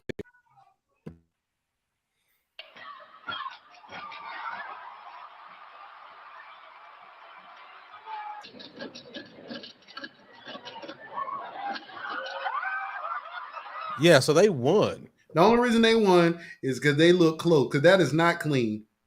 But it's a bunch of white, like we like a show. We like to see white folks entertaining us because historically they want us to entertain them. That shit was not sweet. I was going to mention that, Rick. Sometimes we accept mediocrity from white people in our environments. We accept white mediocrity in our environments because it's like sometimes it's like this backward psychology of like wanting white people to be ashamed. Like, it's okay. Yeah, like we're okay together. Like right. It's a backward psychology that I don't really get. I'm like, whack is whack. Good is good and bad is bad. Either you good or you not. I don't care about all of that, man. But I do want to also be fair. So that I'm gonna talk about the second thing I was gonna say in a minute, but I do also want to be fair, right? Like I think that was like in 2006, bro.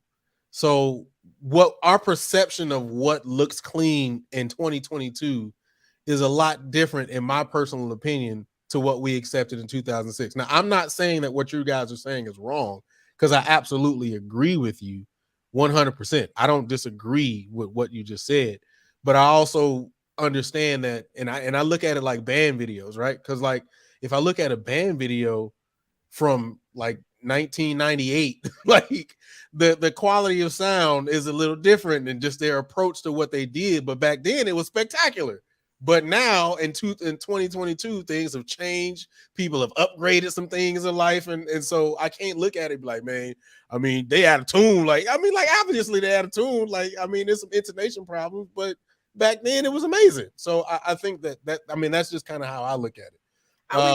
You talking about this, the clip that you just Yes. I mean, I feel you. I would like to afford you that credit. However, if I'm being honest, I still don't think that don't got nothing to do with it. At the end of the day, when it comes to white people and shit that's supposed to be black, or especially black Greek shit, it's either you're either heavily shunned or you're heavily welcomed, right? So like that boy from old dude who pledged Kappa, I don't know what school it was, white dude that went viral 10 times over. It's not because his shimmies was any better than any, or they were perfectly technical or what have you. It's because boy was white doing black shit. Or, and I feel like that's the same thing with this clip. It's white people doing quote unquote black shit. So of course they're gonna get hyped like, oh my gosh. It's either that or Brownie, like you said, your sister, cousin, I'm sorry, whoever, was like, look at this white girl pledging Delta. We can't have shit. Sam White. Yep, exactly. So I mean, I honestly, I just think that that's the beginning of the end of it all. It's just the fact of either you're going to be entertained or you're going to be shunned, but it has nothing to do with their caliber because nobody cares about their performance ability or their technique. It's just more so like being on a string, yeah, get out here and do this for me. Or why do you feel as if you can infiltrate our space, my space?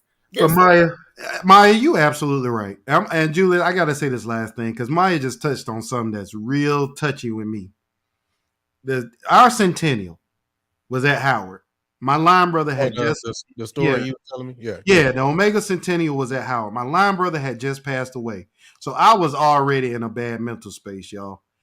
And so we get to the yard, and I ain't never seen that many Omegas in my life, y'all.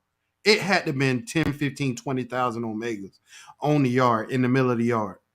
And the white guy from remember that Ricky Smiley show where the white bro was on there and he set the hop out on the show? He was at the Clay. And his district was protecting him like crazy. They would not let nobody talk to that dude. So it's like we're okay with them imitating us, but we're not okay with them being able to defend themselves in Omega spaces. When I pledged Omega, the bros told us off top, you need to learn how to be an Omega. You need to road trip and you need to put yourself in the fire. That's what it means to be Omega. You ain't gonna just roll up on nobody yard with a frat shirt on and say, all right, where the chicken and beer at, dog? Where the hoes at? It don't work like that. You know what I'm saying? You need to come holler at somebody. Come here, young fella. Let me holler at you. Same thing Mario was talking about with KK Side.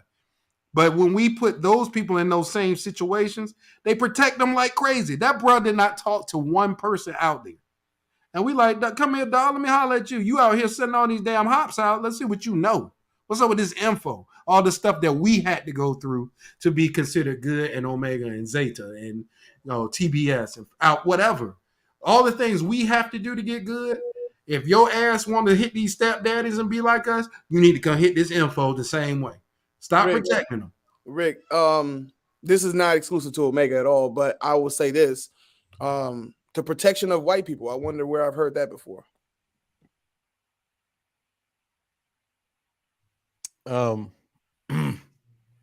Yeah. I had fell out. It is, Anton. It's extremely. So I will say I can vouch for Rick from what he just said because I watched him do it at Southern University.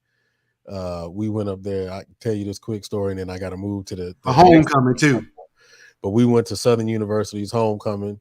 What year was that? 2013? It was either 13 or 14, one of the two. But we went up there, and I went over to the Alpha joint and hollered at some people, and I think I got a hamburger or something like that. I don't remember. But we walked over to the Q joint, and I happened to know one of the Qs that was from my high school. He was there, and I was talking to him, and then Rick walks over, and I think Rick was like, "What's going on, bro?" Like da. Just hollered at him, whatever. And they went over to the side and started talking. And then Rick came back. I was like, "Everything all right?" He was like, "Oh no, I'm good." Like, ain't no problems. We good.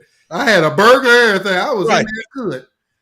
But I like that stuff, man. I like talking to Fred. I do. Like, that was something I was always into. I agree. Young whippersnappers. That's what, man. We need to have a part 2 to this show because they ain't talking nothing these days. I totally agree, because I think I had a conversation with my wife, I think maybe 2 or 3 days ago, and I was talking about the value of the road trip. And I don't know if these young dudes road trip no more. Like, no, they do. But they nowadays, back in our time, like you said, somebody came to Norfolk State, Mario. Hey, let me holler at you, young fella. Come right on over here. Exactly. Now, when they go to a campus, set a hop out, dog. Let me see that hop. Are you good? Come on. Let me give y'all a situation. Recent situation. Norfolk State had a Greek night basketball game, right? So I'm, at this point I'm older, so I don't know a lot of these people, but I'm looking for the ones that's interacting with other people, because if you're not, I'm questioning it. Okay. It's this group that is sitting at the top over here in the corner that then walked up and down the steps 4 times and nobody has said nothing to anybody. So I called the young girls over there and said, hey, y'all know them? They like, no. I said, so nobody gonna ask who they from, where they from, who they are. They didn't come say nothing to y'all on y'all yard, and y'all clueless, and nobody gonna say nothing. And it was a signal with them too. So I finally told one of the young signals, I said, hey, go get them and tell them come over here. I said, hey, how y'all doing? Where y'all from? Then they introduced themselves. I said, that's not customary for you to come to introduce yourself when you're on somebody else's yard. They were standing there looking at me like a dead headlight. I don't understand. I would never go to somebody else's school with letters on from top to bottom. You look like a Greek store with all that shit on, and then not gonna say nothing to nobody. Double nail it up. I'm talking about a girl had a jersey on, a jacket, a hat, her lane was hanging out her pocket. Girl, we see you. Why you not gonna say that? I don't understand. But that's the norm now. And we would have never tolerated that. To Rick's point, hey, who are you? Introduce yourself. But they were okay with them just avoiding them. Cause they ass don't know shit either, Portia, and they don't want to have to get put on Jump Street. So I'm going to tell you one thing, a quick thing. It's not long at all. It's like the one of the things I experienced with KK with that type of environment. I've seen people get grilled and stuff like that and get quizzed up and be all like uncomfortable and all those things. But at the end of it, it was brotherhood still when a person would get taught. It was not like I've seen it in D9 and it was not that. I've seen absolutely not. I saw something with the Qs and I ain't the Q clearly. So, but I was like, that looked like he is hurt for real. Like they was in the grass and it was not nice. Dang. So I was like, dang, that's messed up. My man, but Mario, you proving my point exactly. If I was dirty back in the day on my info, I was gonna have to see that motherfucking grass. It won't no ifs, ands, or buts about it. These kids now, they don't have to do that, and I'ma always do that. Like y'all won't having that. Yeah, right. You said y'all will get them good afterwards, but they're gonna get that Smiths for about an hour. Like, come on they over here, young. We're gonna have them sweating, but at the end of it, it was gonna be some issues. But then, you put somebody else right back online, Mario. Hey, line up. We had a situation one time with somebody from from a school in the MEAC. From a school in the MEAC, and the person came was on our campus and was no, he was not from the MEAC. He was a former Spartan Legion member, and he went to a school in the CIAA, and he just showed up on our yard with letters on, and I knew him, and I was like, sir, sir. So like we had to have a conversation, and the end of that just ended with the person not wearing any nail anymore. So that's kind of how that ended. But it wasn't. You went about, home with a new shirt that evening? No. Like it wasn't about trying to be mean or nothing like that. But it was just like, if you're gonna come on this yard with people you know these people, and you pledge the fraternity from the band of people you already know, and you didn't tell nobody. Nobody has heard about this. I didn't even know this school had a chapter, which I don't think they ever had a chapter, but you all of a sudden got letters. We're about to have a real serious conversation, and it probably won't end nice. So if you don't want it to end like in another very negative way, you probably should just take that paraphernalia off in this moment, just so we can avoid any other further situations. And that's what was encouraged. Hold on, y'all. That was very, very political in the way that you ended. Exactly. You hit the Quan on that one.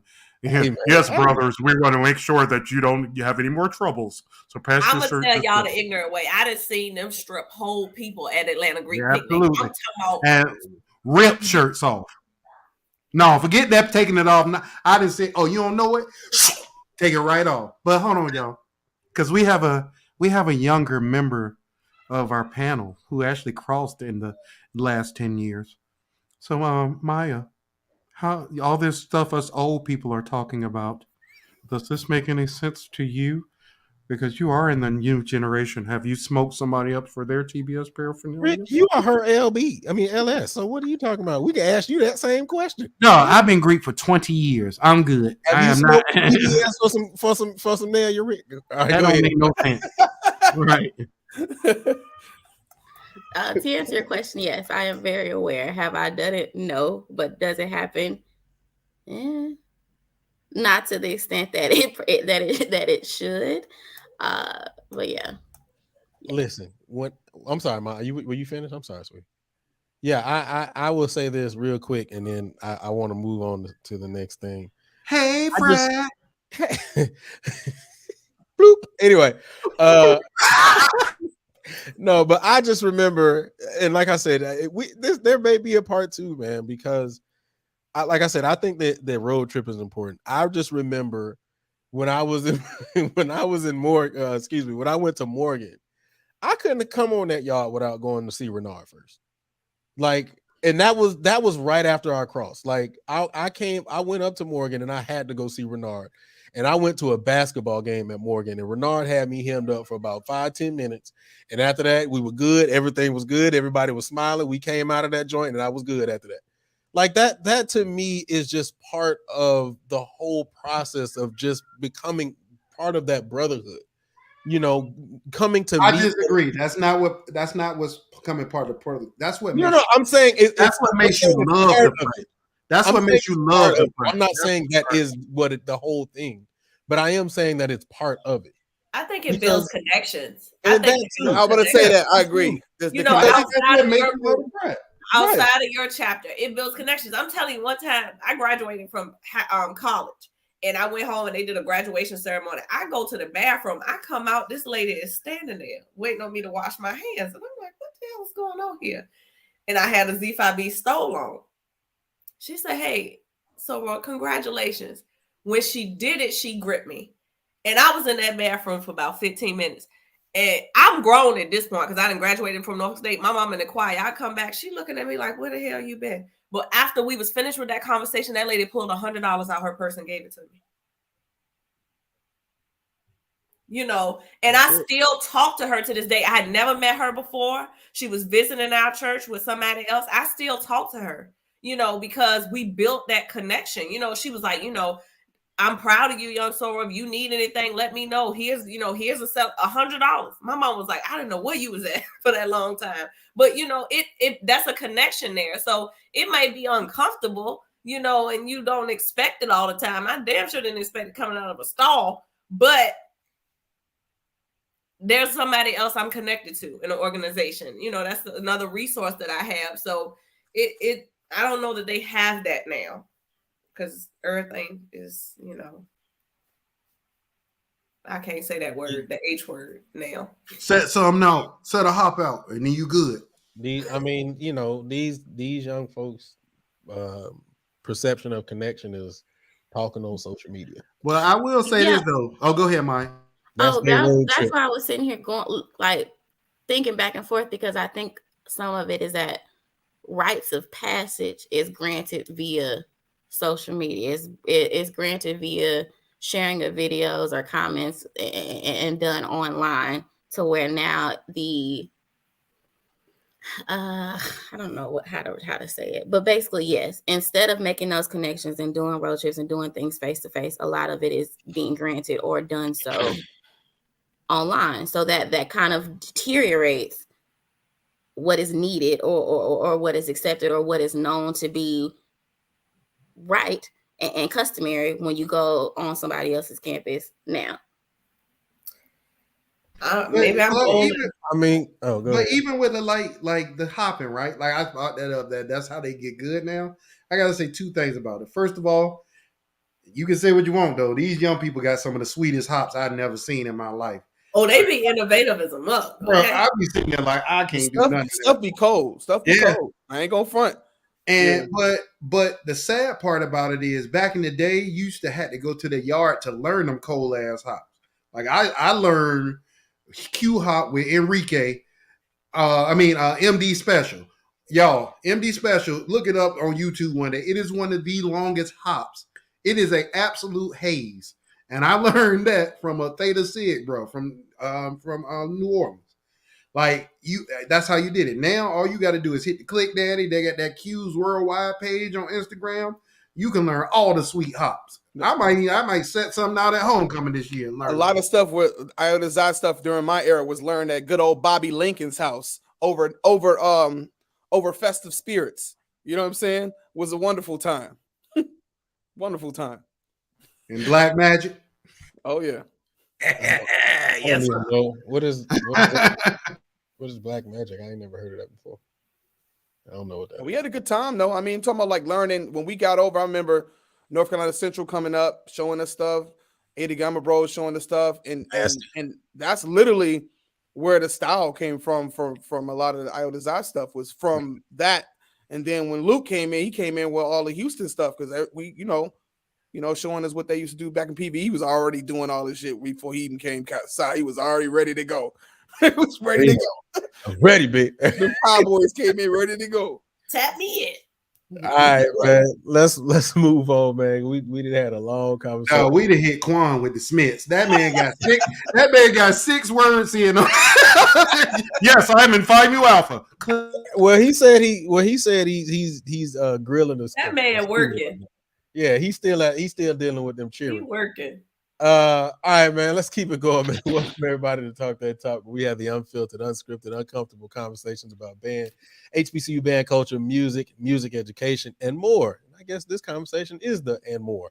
All right, go ahead and smash that like daddy as soon as you come into the room, man. This conversation has been like super dope. And there's a lot of people in the chat just going in, a lot of people that we know, man. So go ahead and smash that like daddy, man. Keep the conversation going. Also, please make sure you subscribe to the Passion Is Network and turn on your notifications.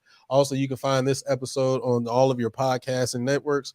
All you have to do is type in Real Talk That Talk, except for Apple Podcasts. All you got to do is type in Talk That Talk. You can also pick up some Talk That Talk merch at realtalkthattalk.com. All right, let's go on to our next topic. This was a topic we were kind of going into anyway, so let's keep on. Let's go to it. Do we turn our backs once we get letters? Do we turn our backs once we get letters? Now, there's 2 different ways we can have this conversation, right? Because there are those dudes and young ladies who cross into organizations and then they think they super cool and they don't hang with you no more. But then there are some who were probably KK Psi and Phi Mu Alpha and Tau Beta Sigma and Sigma Alpha Iota, and then they all of a sudden become a D9 organization and they don't even know what your organization was to begin with. So, do we turn our backs once we get letters? Let's start with Portia. Portia, did you start one already? I don't know. I can't remember. Turn our backs on what? Each other. As so, like I said, there's the 2 different types. So, people who start acting extra fake, like they the super cool people, and they weren't, like y'all were talking about earlier, they were never, they act like they didn't hit an elite status. or the other example I just gave. Either or, doesn't matter. You have to have not known yourself to do something like that.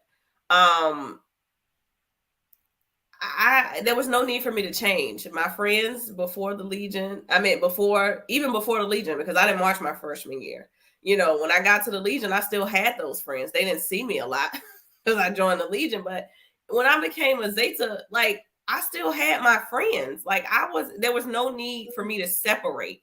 Did I have to balance more? Yes. But as far as turning my back and acting like I don't know, to the point that was raised earlier by Rick, it was my friends that got me through that process, that was sneaking me food and helping me. Shout out to my best friend, Aaron Glaze, used to be Porter. Like, I was in my senior year, but I became a Zeta. We was in class together, and on everything I love, she held me down. I graduated with a 3.5 that last semester because of her. I don't know how, in God's grace, I had that GPA that last semester, but her. I'm talking about notes from class. I'm in the class, but I ain't in the class because I ain't been to bed. Like that, my people got me through.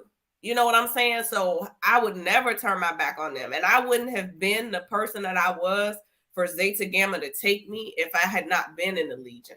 If I had not had, my people held me down. So I don't believe in that. I think, you know, if you do that, you didn't have a strong foundation when you joined the org, because anybody who's knows themselves is a legitimate friend is not going to change when they get letters. That's how I feel about that. All right, cool. Rick, do we turn our backs once we get letters? Yes and no. All right. Yes and no. Y'all know me. You know I'm gonna have to come up with something. So I say no because I made it, like I told y'all, I made it a point. Like me and Mario always been close since we first met each other. Right. We ain't never had an argument, no nothing. That's my man. Right. Mario was my next door neighbor when I pledged Omega. I was in and out of that bitch all night long. It didn't matter what time I knocked on the door, partially because they was in there getting that usage going, but we gonna right. But it didn't matter. Right? But anyway, it didn't matter, Portia, what time I knocked on the door. That night I was telling you about, our first night, I went to Mario's room at 4 a.m. Mm-hmm. We didn't get out that damn house until 4 a.m. I went straight there. I was like, dog, can I use your mirror, dog? Yep. I don't know what's going on. I just need to see what's going on. Like, they took care of me. I used their bathroom. They hit me with the Neosporin, with the peroxide, all that. Whatever snacks we had in there, what was going on. Yep. They would bring me food from the little calf, and you know how trash the little calf was. Hey, here you go, dog. We got you. You know what I'm saying? Like, they looked out. Anton, Mario, all them looked out. We all had that corner on lock on the second floor. Mario, Sebring, and Anton was right across the hall. And so my boys looked out for me. So I wasn't worried about that standpoint. But I say yes because there is a certain level of indoctrination that happens when you join a Black Greek letter organization. I'm going to give you an example. And Mario and Julia, I know y'all might laugh at this. I could not stand when KK Sai used to do this. I could not stand it. I used to lose my shit. I'm going to say this very quickly before you go. Back then, I didn't have a problem with it, but now I do. Right. No, I could not stand it. I never liked it. I never liked it. And I did it. I did it a couple of times, and I was like, yeah, this is not right. And the only reason I couldn't stand it, Julian and Mario, was because at the end of the day, I was gung-ho Omega. I couldn't stand when frats called each other's bros. I couldn't stand when frats said dog, tail dog. Why y'all call each other dog? So there's only one dog on this organization. You know what I'm saying? I could not stand that shit, y'all. I couldn't stand when all the frats started yakking. Well, nobody yakking on campus until like a couple of years in, and then everybody started yakking. And then when KK Sai got popping, everybody was trying to hit the K Daddy. Me and Julia have this argument all the time. Portia, let me tell you how phony my boys are on this call. That one right there to him, and the one right there, that guy up there. They formed a partnership with the Alphas. Julian gonna argue me down, but I don't care what he says. These Negroes formed a partnership with the Alphas so they could hit each other's hops portion. PK Side was hitting the train daddy, and goddamn Alphas was up there kidding. I'm like, first of all, that shit weak because I know some of y'all wanted to be Alphas. I was like, whatever. It kind of, whatever. So let me quickly say this. Us and the Alphas were just cool at the time. We really were cool. People were really close. We weren't cool with the Qs, and we weren't cool with the Iotas, and we weren't cool. I don't even think the Sigma was on the yard at the time. They were the suspended. So we were just cool with the Alphas. Now, when we did do the joint hop, I was hyped because I could do the train and they was saying, I didn't know anybody else wanted to be an Alpha with me. So hey, Maya, I used to be hating Maya. I'm like, look at this mess. They just want to hit each other hard. My leg was way up. Going extra hard. We hit that joint, dog. Rick said y'all violated because y'all was practicing. Rick said y'all violated. I was practicing. They used to hit it hard, Portia, and the Alphas was extra high because they used to be able to hit the slide. They were the only people on campus that KK Psi would let hit the K daddies. And so it was people. I remember some cues like y'all trying to do. I remember some cues like y'all trying to do a joint hop. It's like, right, we was hating because all of us like, dog, we would hit the K daddies too. We would hit the let's go. We wanted to hit them joints too. That's the root of this, Rick. You mad because they didn't pick your art? That's I was mad because all my boys wanted to be Alphas. Yeah, like, the hell with all of y'all. Right, but that's the thing, Rick. Like I was the only one, at least I knew, who wanted to be Alpha. I didn't know Mario wanted to be Alpha at the time. My Alpha them started in 10th grade. I had it a long time ago, but I never knew. The whole thing with Norfolk was like it was just timing. Timing never worked.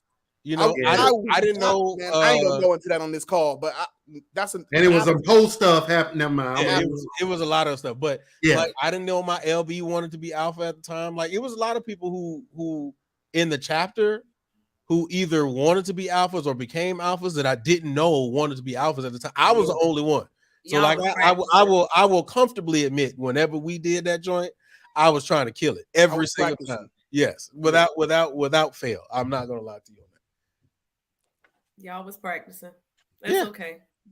Absolutely. It came full circle. So it did. It did. And honestly, when I go back to Norfolk State, if I'm welcome back after I drop this video, because I told you, Rick, I was gonna drop that video. It's coming out. I just cut it today. But the one we was on, portion when we was talking about accent. But those are all my boys, man. But that's my point, right, y'all? Like there was definitely a level of I kept it the same. But I did lose contact with some of my friends, no matter how hard I tried. The people that I was the closest to. Like in particular, I'm thinking of like I was like me and Tim were like this. Like me and Tim Carter were like this. We came up with the damn all right. We came up with Medusa. We came up with all that. But once I crossed Omega, we were still extra cool. But that friendship was not as cool as tight as it was when I was just in the band. And I'm not gonna lie to you. I look at Facebook sometimes and I'll see those pictures of like these guys that I was super close with in the band going on trips together now. And I don't get invited to those trips. And, part of me is like, damn, I wish I still had those type of relationships with those brothers. So that's why I say, it's yes and no.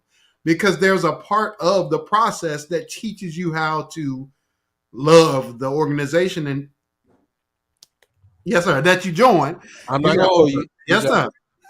I ain't going to hit you with the Smiths. You got me.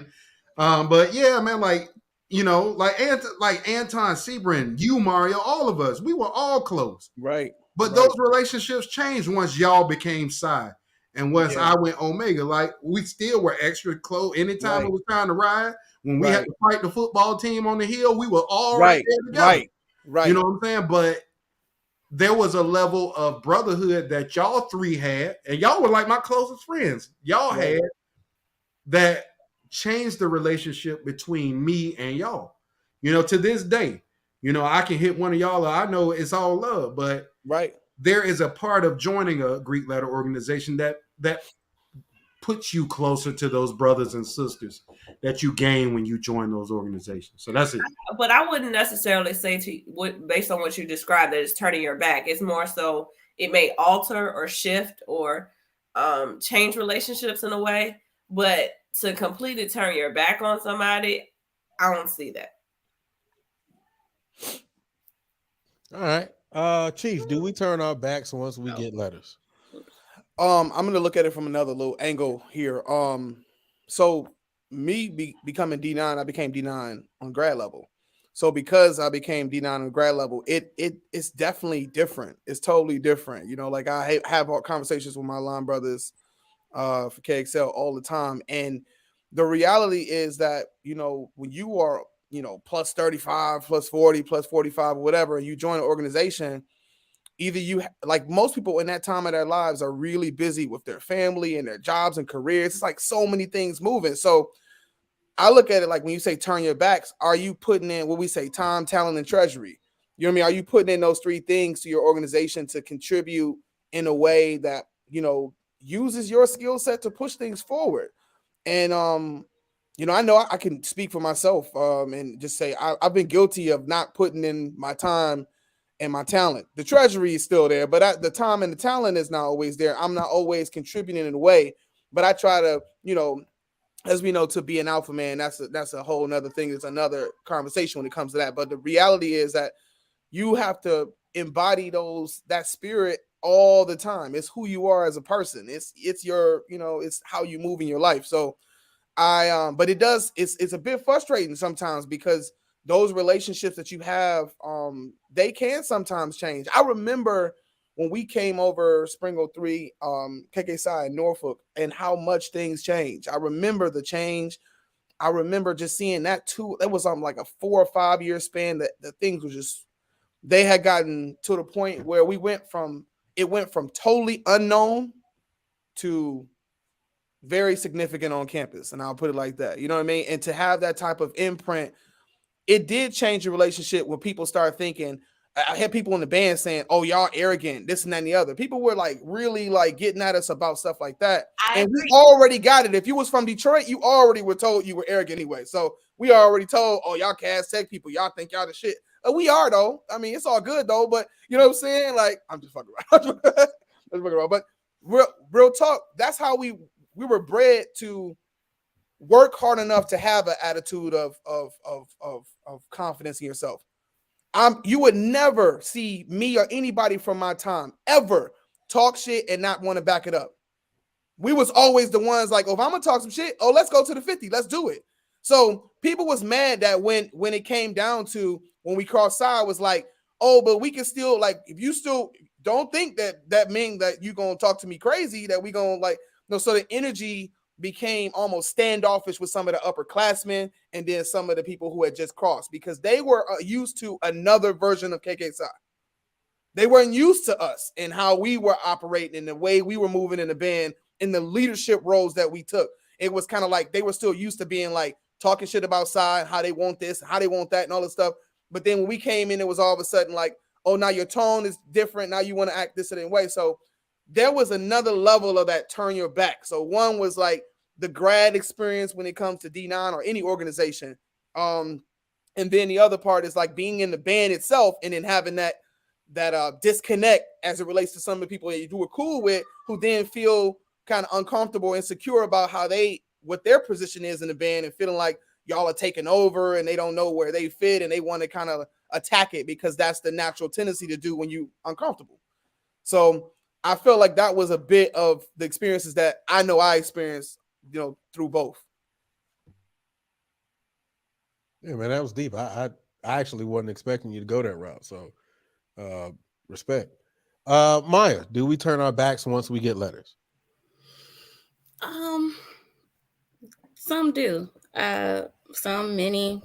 It is done. It happens. And I think that a portion of that is when your greatest accomplishment, or when your only accomplishment, or when your identity is that of your letters or who you are in your organization, it is easy for those persons to do that because they have never had any recognition. They've never had any soul sense of self or attachment or alignment, purpose, fulfillment, whatever you want to call it, prior to entering into said organizations. So I think that it is easier for persons to attach themselves and that for that to be their only being. Now, what your other question was is like, let's say I pledged TBS and then went to pledge a D9 organization, as many do, or vice versa. I think that yes, in a sense that happens to turn your back on one organization as opposed to the other. But I do think that the root of that is, what was your why in the first place? Or more so, was it out of convenience of just wanting to have something as opposed to, or in lieu of that other something that you're really wanting or attaching yourself to? That goes back to, like I said, what was your why in the beginning? You were absolutely right, Maya. You just touched on something that we haven't talked about. It's a lot of nosy ass people that just want to know what we do. And that's why they join these organizations. They'll get their ass whipped for months just to find out, cross, and then you never see them again. And it's always funny, y'all, because we all know. I mean, let's go there. Maya, you open the can of worms, I'm going there. Because everybody like to talk about their process, right? Everybody, my process is so hard, all that. We can have that debate.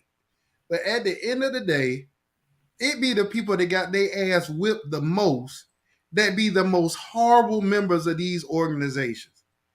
It's like it all stopped after they got that ass whipping. And then, or talk down to somebody that'll say, oh, you're not whipping my ass to join this organization, and be amazing bros in the organization, community serve, everything else. You get to a point, especially when you get older, well, all that shit that I don't want to cuss. I got yelled at by my wife. Sorry. All the things that we used to hold near and dear as undergrads, that stuff don't mean nothing, or not as much as you get older. I don't care how much you got your tail whipped. I do care what you're doing. Are you working hard for Omega? Are you upholding the tradition? Exactly. Are you doing the things that it means to be in all these great organizations? Because yes, there's competition. I am not a fan of Alpha Phi Alpha, but I am a fan of what Alpha Phi Alpha means to the Black community and what Alpha Phi Alpha does for Black people. And that's the same with every last one of our organizations. We are all here to uplift our race. That is the purpose of every single Divine Nine organization. You can say all these other things, scholarship and all that. Your job is to make sure that the Black folks that's coming behind you are continuing to uplift the race financially, from a support standpoint. That's why D9 is a thing. We work together for a reason, because our job is to uplift the Black experience. So, Maya, you got that Nostradamus going today. Mm-hmm. Nostra Boo Boo Kitty. That's your new name. Nostra Boo Boo Kitty. Oh my God. Nostra Boo Boo Kitty. That's a bar, bro. Right. Put that on a shirt. Yeah, right. Oh God. I agree. I don't know if I want to put that one on the shirt. Oh, by the way, They got a VIP shirt. Okay, I got you. By the way, though, your stuff should be at the crib. By the way, I think it's here. I haven't checked my mailboxes, but yeah. Thank you so much. You're very welcome. You're very welcome. So, and Maya definitely touched on it, because I've been so many places and seen so many things, and I think it's very interesting where Maya came from, because it's very interesting sometimes when we do see those brothers or sisters of KK Psi or Tau Beta Sigma or Phi Mu Alpha or Sigma Alpha Iota, and they're just like all the all active and doing everything, and then all of a sudden they go pledge Q or Alpha or SG Rho or Zeta or anything, and then we just never see them. Go ahead, Rick. But that's a cultural thing, Julie. Like I want to play devil's advocate here. I by no means think that a person should join two organizations and forget about one and focus specifically on the other. But let's look at it, y'all. Let's not look at it from a Black Greek perspective. Let's just look at it from an organizational perspective. I'm in KK Psi and Phi Mu Alpha. Once you graduate from Norfolk State, there is no graduate chapter of Phi Mu Alpha. We have alumni associations, but they can't initiate anybody. They aren't running the fraternity. And our fraternities, our panhandle organizations, graduate chapters run those organizations, not these undergrads. So there is a future in Omega and Alpha and Zeta. There's not a future in Phi Mu Alpha or KK Psi. We look back and we say, I love my experience there. Yeah, I'm probably in an alumni association with some brothers or something. But at the end of the day, I am no longer an active member of those organizations, no matter how much I love them. Whereas with us, we know when we graduate, like bros always tell you, the work just started, young fella.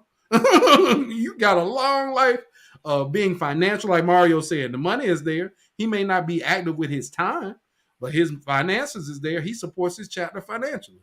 That's important. I do too. I'm an active member of Tau Iota chapter here in Connecticut, in Hartford. Bros was at my house this weekend. We had a cookout. So that I think that's the biggest difference between the band organizations and music organizations and these D9 is that we do have a future. I'm gonna be Omega. I'm gonna be Phi Mu Alpha. I'm gonna be KK Psi. I'm gonna be Mason. I'm gonna be and TBS the rest of my life. But at the end of the day, I can throw this Omega hat on and go to my chapter meeting and do all the things that it means to be Omega, and I can't do that with all the other fraternities and sororities. So. Okay, word. There was another topic, but we didn't hit heavy into a lot of them. So I've already opened up the chat, so let's go ahead and welcome our first guest in, Manton himself. Oh shit! What's up, bro? My freaking LB, what's good with you, brother? Everybody, how y'all doing? What's going on, bro? What up, dog? Lon Tanders. All right, Tom, what you got for us, man? Hey, I really love the back and forth. I love it. The different aspects of the views of both sides. You know what I'm saying? Panhandle, CIO, inside the band versus, I ain't gonna say outside the band. I love it. I mean, being inside the band, but outside the band, if y'all know what I'm talking about. Mm-hmm. I respect it. I understand. Of course, I don't, y'all been through a different, an array of different topics, and I've been in the comments, and I've expressed what I had to say. Hey, Anton, let me ask you a question, bro. Uh-huh. We got to get you back on this show because we talk about music too. And I said it on this show, and we got a lot of people from a lot of other colleges on the call. Uh-huh. Nobody trying to see that trumpet section in the early 2000s, dog. No, sir. Not one section in the country. Not one section. Nobody. So any of you other Southern Jackson, all you other people, I need you to come in the comments and holler at us because y'all weren't trying to see us. Hey, well, we've all said that though. I don't think anybody was like, they denied that. We was eating, dog. We was eating. No. And look, the crazy part is the 3 trumpet players that's on this call are consistently voted in the top 5 dizzies to ever be in the section. Every time this conversation comes up. Indeed. Facts. Y'all won't trying to see us, dog. Y'all ain't on this smoke. Y'all ain't on. I was trying. trying. Justin, please. Justin said, "Cap, please get Justin in this call. Please do. Add him in with Anton. Hey, y'all know Justin generally come right in, so he ain't here. So I don't know. I put the link in the chat though. So okay, who is Justin? He went to Southern. Smash Time. Yeah, he went to Southern. Okay, so they probably had more trumpets than we had, and more screamers. but consistently,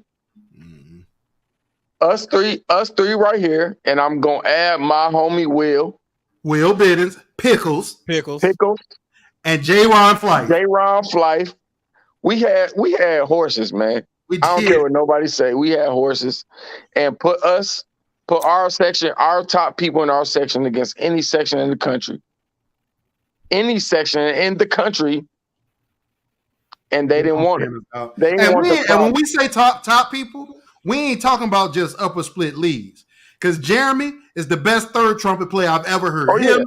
Him and Selena Galloway is the best second trumpet. Her and Dorian are the best second trumpet players. Man, we had smoke in that section, dog. I'm telling you. Yeah, we did. Detroit was contributing at a high level, dog. I used to love the Cast Tech concert y'all used to do every year, dog. That was my favorite part of the year, dog. Wasn't that concert? I already know Detroit was eating at Norfolk.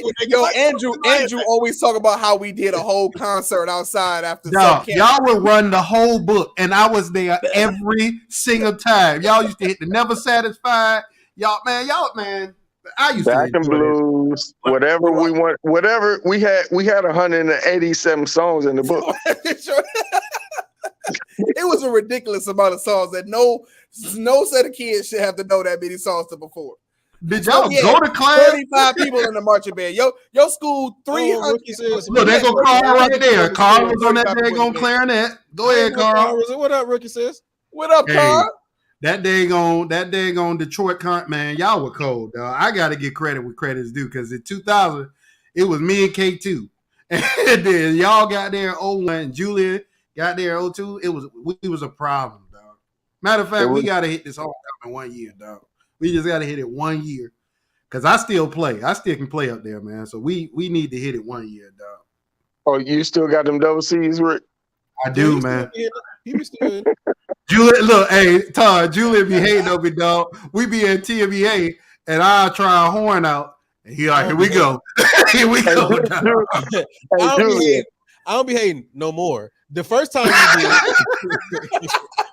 the first TMBA we did in 2012, yes, I was hating. I was like, man, you bitch. But no, you was hating this year when I was playing that BAC horn. No, I wasn't hating because you remember we were by the PV students. And we were by the PV students and I think it was somebody else, and they was like, man, dog, it's crazy how Rick is still Prof can still pick up the horn. I was like, yeah, man. I mean, he be practicing, he cold. I wasn't hating that day. But in 2012, I was hating. I was. Hey Rick, I appreciate you. Hey, dog. Hey. That you know what I'm talking about. I don't gotta say nothing. Yeah, but I appreciate it. Hey, we good. Hey, Julian, I appreciate you. My dog, already. Hey, I ain't got to say nothing. Hey, Doors Reports, what's going on? Hey, Lon Tanders. All right, Tom, man, we gotta roll. Hey, I appreciate you, bro. 100%, man. Hey, I'm ready to play. When y'all ready to play, let me know. I got the horn right here. Hold up, I gotta pull it from all these daggone chords and stuff. I got. Y'all gonna play? Then I gotta call up Vernon and Scholar and Chris Gray, Ogre. We gotta get it together. Dog, if we could get the real Legion alumni get me to get my dudes. But look, we won't hear nobody. Hey, before Tom go though, I'm gonna call him out. That's Stephen Reed job. He's been tasked with doing that, and he ain't own it. That's Stephen job. Get to it, bro. Come on, Brown. Hey, if we can get look, I'm gonna give you the years, dog. If we can get 99 to 06 in an alumni band.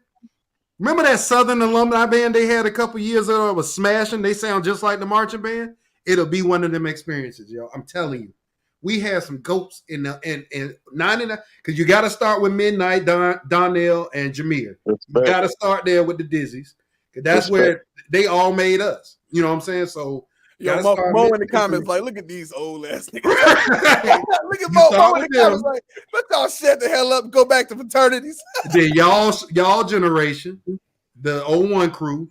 Then you got to go to a Keo, Jamar. Get them in there.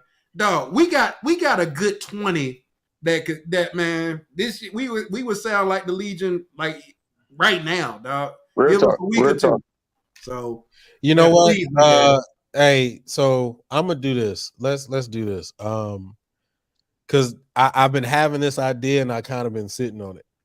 I'm gonna do a Norfolk State show, like right here on Talk That Talk. We're gonna invite some Legion folk in here and we just gonna have some conversations in here and just let the whole world hear some Legion stuff and we'll have that conversation. Let's do it that way. That's gonna be interesting as hell. You hear me? It is. Look, I might have to keep my mouth shut. That Without putting too much information out there. We right. So Hey. I'm gonna figure out how we gonna work that and figure out how that panel gonna be. Doc gonna come on. It's all lies. It's all Right. lies. Right. I don't know, man. I'm gonna figure that out. I'm gonna try to get the whole dream team on here. We'll work it out. Kicked me out the bed multiple times, bro. I'm gonna figure that one out, man. So let me work on that. But I was out the Hey, damn Julian, make sure you talk about that scholarship money. Doc will be like, it's all lies. I don't know what you guys are talking about. But Smith. Y'all know I'm real. Y'all know I'm real. Me, you, and Chief y'all were know I'm out real. of state folks, so we already know what that scholarship money is. Y'all know I'm real. No, I had $500. I know. And people that could barely blow their nose had full scholarships because they were Getting more than section leaders, but I ain't gonna talk about that. Because we going way off topic. So, but yeah, let me work on that, bro. I appreciate you, bro. Love you, man. We'll see. Hey, you, love y'all too. All right, bro. For sure. See, man, we'll go all day, man. The time stay all day, man. That's a rabbit hole. You know it's a rabbit hole. And you know, I'm gonna tell you right now, we're gonna go all day right now. All right, Justin, what's going on, bro? No, you should have put his ass in here when Tom was in here. Some gap. Come back, Tom. We need you. Trying to see what's up. He trying to where the camera at? Hey, Rick. Hey, y'all. Look, if Justin start jumping a little too fly, Tom's still down there. I'm looking at him. He ain't left out yet. So if I need to bring him back in, I will. He can come. I just know them early 2000 Southern lines is ridiculous. Y'all was cold, but like I could bring my partner Josh and Pablo in here, and y'all can hash it out. I was a little boy at the time. We can have that conversation. They weren't trying to see us. And I'm gonna put it to you like this. I don't even know them brothers, so hopefully they cold. I don't know them. Yeah, one was essentially. Yeah. Yeah. Oh, okay. What I will say is this: we went to Louisiana. They had every opportunity to come see us. They were sitting there watching us under the bridge. No, we did every Mardi Gras parade in 03, bro. And the only person that wasn't there was Julian because he had a mishap. Rick, you said something. You said something that caught my attention though. How hard, being realistic, y'all watched that Southern Monster Destroyer, that Southern Alumni Monster Destroyer PV. Hold on, wait, Justin. Before you get into this, because I do want to do this the right way. Okay. Can we keep it specifically to the topics for today, and then we'll circle back around to the band stuff? Because I want to make sure we stay on the Greek topics, because I know that was the conversation, and I know once we get into the band daddies, we can talk all day. So can we? Oh man, we go ahead. Last thing, I just would like to see an alumni TV band, and I think it's possible how y'all be talking. But anyway, versus a Southern alumni, and it can happen. But anyway, back to the topic. I wanted to touch on something that I was hoping y'all touched on. Like, okay, I didn't cross an undergrad. Wanted to. Long story short, whatever. We need to talk about like how sometimes like you were saying like when you cross a Greek fraternity, like change it back and you change. We need to talk about how like don't let them letters get your ass whooped. You know what I'm saying? Like some people get letters and all of a sudden you macho now. You know what I'm saying? Like that happens a lot. I'm talking about you wasn't getting girls before you got in that little organization you're in. You know what I'm saying? And now all of a sudden you got heart because you got line brothers to back you up, but you still get punched down. Like that's a thing. I know everybody deal with. Oh, that's a thing. Justin, thank you for bringing that up. That's definitely a thing. Hey, Julie, what story? You got heart, little homie. You got heart, little homie. Hey, Julie, what story am I about to tell? What story am I about to tell? I beat you. One that I am not going to be a part of. I'm going to stand back because I've heard you tell this story, and I actually was there and saw what happened. So I'm going to bow gracefully to this conversation. Justin, I think you and Maya on that Nostradamus stuff today. I swear, bro. So I'm gonna keep this vague because I'm friends with these people still. I'm gonna just keep it very vague. I'm not gonna put no names out there. I went to a said organization's cabaret. All of us was there. All right, all of us was there. Julian Marr, all of us was there. It was that was amazing cabaret. It was off the chain. In the middle of the party, a person that's in the organization that threw this cabaret was outside popping off and got stolen by IOTA. He got stolen by IOTA. Not one member of that organization whipped that IOTA's ass. Not one. They were like, all right, they're between them, dog. Let him stole on one of us. He would have got, it would have been a problem. It would have been a problem. Dog. And that was, I used to always pick on Joe. I'm like, dog, I ain't never seen a situation where an organization will watch their fraternity brother get punched out. Huh? At their event? At their event. With it was probably 200 members of said organization at this event. They were deep. Not one of them did a thing to protect their line brother. Not one thing, or they frat brother. Not one. And I'm sitting there like, that's the difference between us and them. Because at their party, if they would have touched one of our chapter bros, it would have been, that party would have got shut down. Because we would have been some fighting people in there. But that's why we always used to say, like, that was one of the competitive aspects, right, Justin? We were always, that's why we always said, didn't nobody have brotherhood at Norfolk State like Omega? You can say whatever you want about Pi Gamma. It's a couple of things you ain't gonna say. Pi Gamma is not like any other chapter of Omega. We actually, you know, like the way we carry ourselves, you know, we ain't walking around looking like slaves every day with dirty nail your own and gold boots. You know, we actually cared about looking presentable.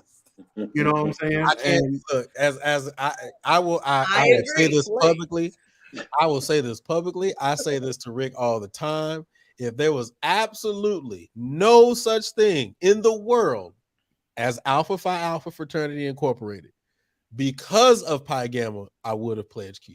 If there was never a such thing as Alpha, because when I got on the yard in Norfolk, being from Houston, Qs were, like Rick said, the dudes who's always hitting the gold boot daddies, always wearing nail, you got a chain on somewhere, got the camo shorts daddies, always. Like, that's what I knew Omega to be coming from Houston. And when I got to Norfolk, I think it was the first week of school, when I was staying in the towers, it was some dudes who had on some like nice little polo shirt daddies and some button downs. You about to throw up a hook, bro? No, man, I'm moving my head like he was. Anyway, absolutely not. But hold on, what was you doing? no. But it was some dudes who were sitting behind Rosa, but they had on these nice little outfits, man. And then I was like, man, okay, so they must be the alphas. Man, one of them start barking. And I was like, what? And they turned out to be the Q. Pi Gamma just rolls differently. So that I can 100% agree. Pi Gamma is just a completely different chapter of Omega. I don't disagree with that one bit. And we were adamant about that, bro. I wasn't where I'm from uptown, I heard New Orleans. We wasn't exposed to Greeks like coming up in high school. So my first time like getting exposed to maybe like on TV seeing something. So I'm the dude on campus like that's the dudes who hop. That's the pretty boys over there. Not knowing nothing, but like I was very popular my whole time on the yard. So it was like I could just watch. Like sometimes they'll throw a party and I'm gonna throw an event or something just to like mess with the turnout of their event. You know what I'm saying? Or sometimes like I just see somebody who like was cool with the regular people. Then when they get like become Greek, because Greek is everything in Southern. Like how y'all say that at whatever school that was pledge, the National Health Club pledge at Southern. Everybody have an organization, even a dorm type of step show. I'm just watching how like you see how some people change, like, you know, or now you got heart all of a sudden, like they know you was they know you was fighting before you got them letters. I just hate seeing that. It happens to the best of them, but normally, because I know you don't see it now, Justin, but I was a totally different person. And I was I kept a shirt in the car. You talk that shit if you want to, get your ass beat out here. Like, no, these letters, please don't let it fool you. So normally those people that act like that, if you go to, because I've had a situation where I took a sweater off and said, "Do you want to fight?" And she was like, "No, it ain't that serious." But that's not what you were saying. So, it happens. But if they met with a real fight situation, normally they're not gonna do it. Right.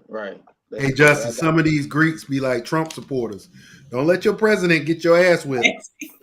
You know how many of us was saying that, and when he first won that election, we was out here ready.